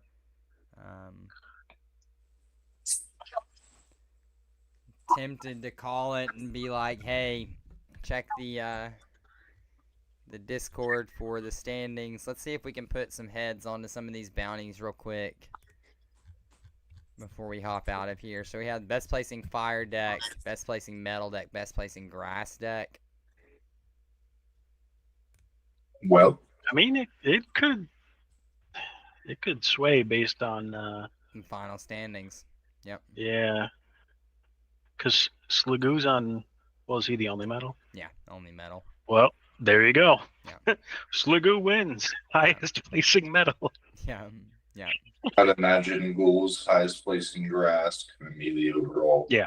I imagine for sure too there. Then out of Cap and whoever for fire, Venom, I'd imagine. Cap lost that last round, right? That's what we came into. Is Yes, I had Venom do his last round. I'm checking the pairings now. Venom. Yeah, Venom also close. lost. Venom lost to 2-2. So Cap may take that on resistance. We'll see when the final standings come out. Just a couple of minutes left now, and only 2 outstanding games. We've got the Sligoo game and Sligoo and Chucky and Daisy and Spence down there on 6 or 8 rather. Sorry. Hop in 5. See what Chucky's up to. And I'll hop in 8 and see the numbers on that one. Spence with 2 prize cards left to take to Daisy's 5.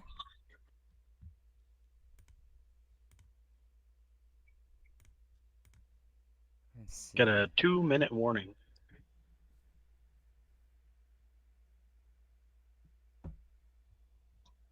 When Daisy's doing some burn stuff, it looks like. See Magmortar in the active. Did you give a 2-minute warning to Spence and them too? You want me to do that?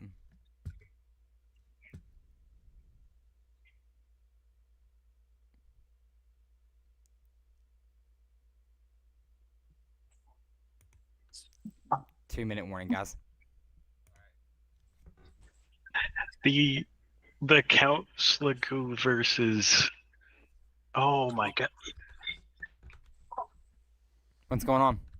It's like Control Berserker? Yeah. Yeah, we've seen that as Sligo before. I'm not sure if we've seen it here. I don't think we have. Yeah, I don't think so Yeah, in it's like here. 3 coins for each has discard some type of card from your opponent's stand. I can't remember if it's like items or I think it's items, I want to say.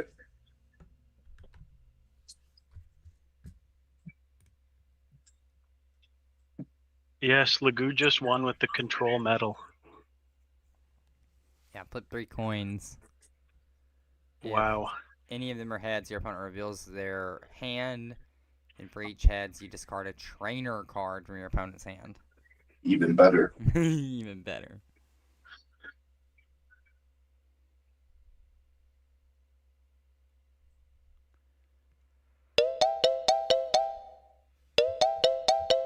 Here we got 10 seconds in the round. Yeah, I don't call it right at time. Call it at like 30 seconds after, because I gave him 2-minute warning and a minute and a half. For sure.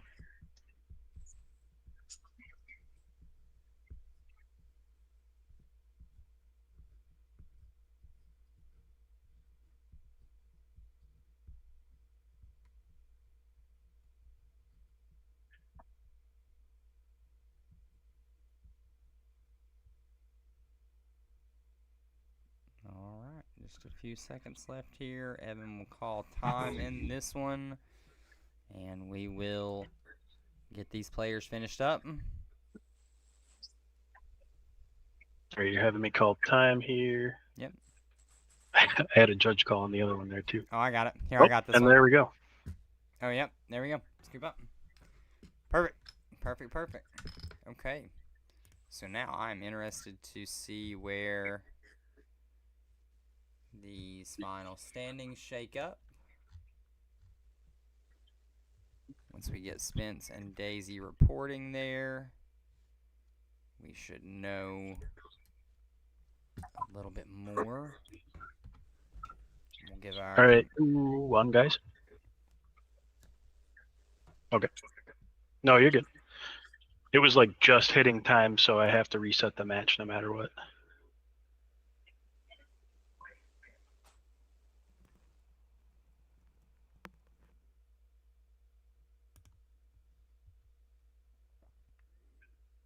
We're excited to see the results. I can tell you that. Yeah, for sure. Will it be a back-to-back Blazer week?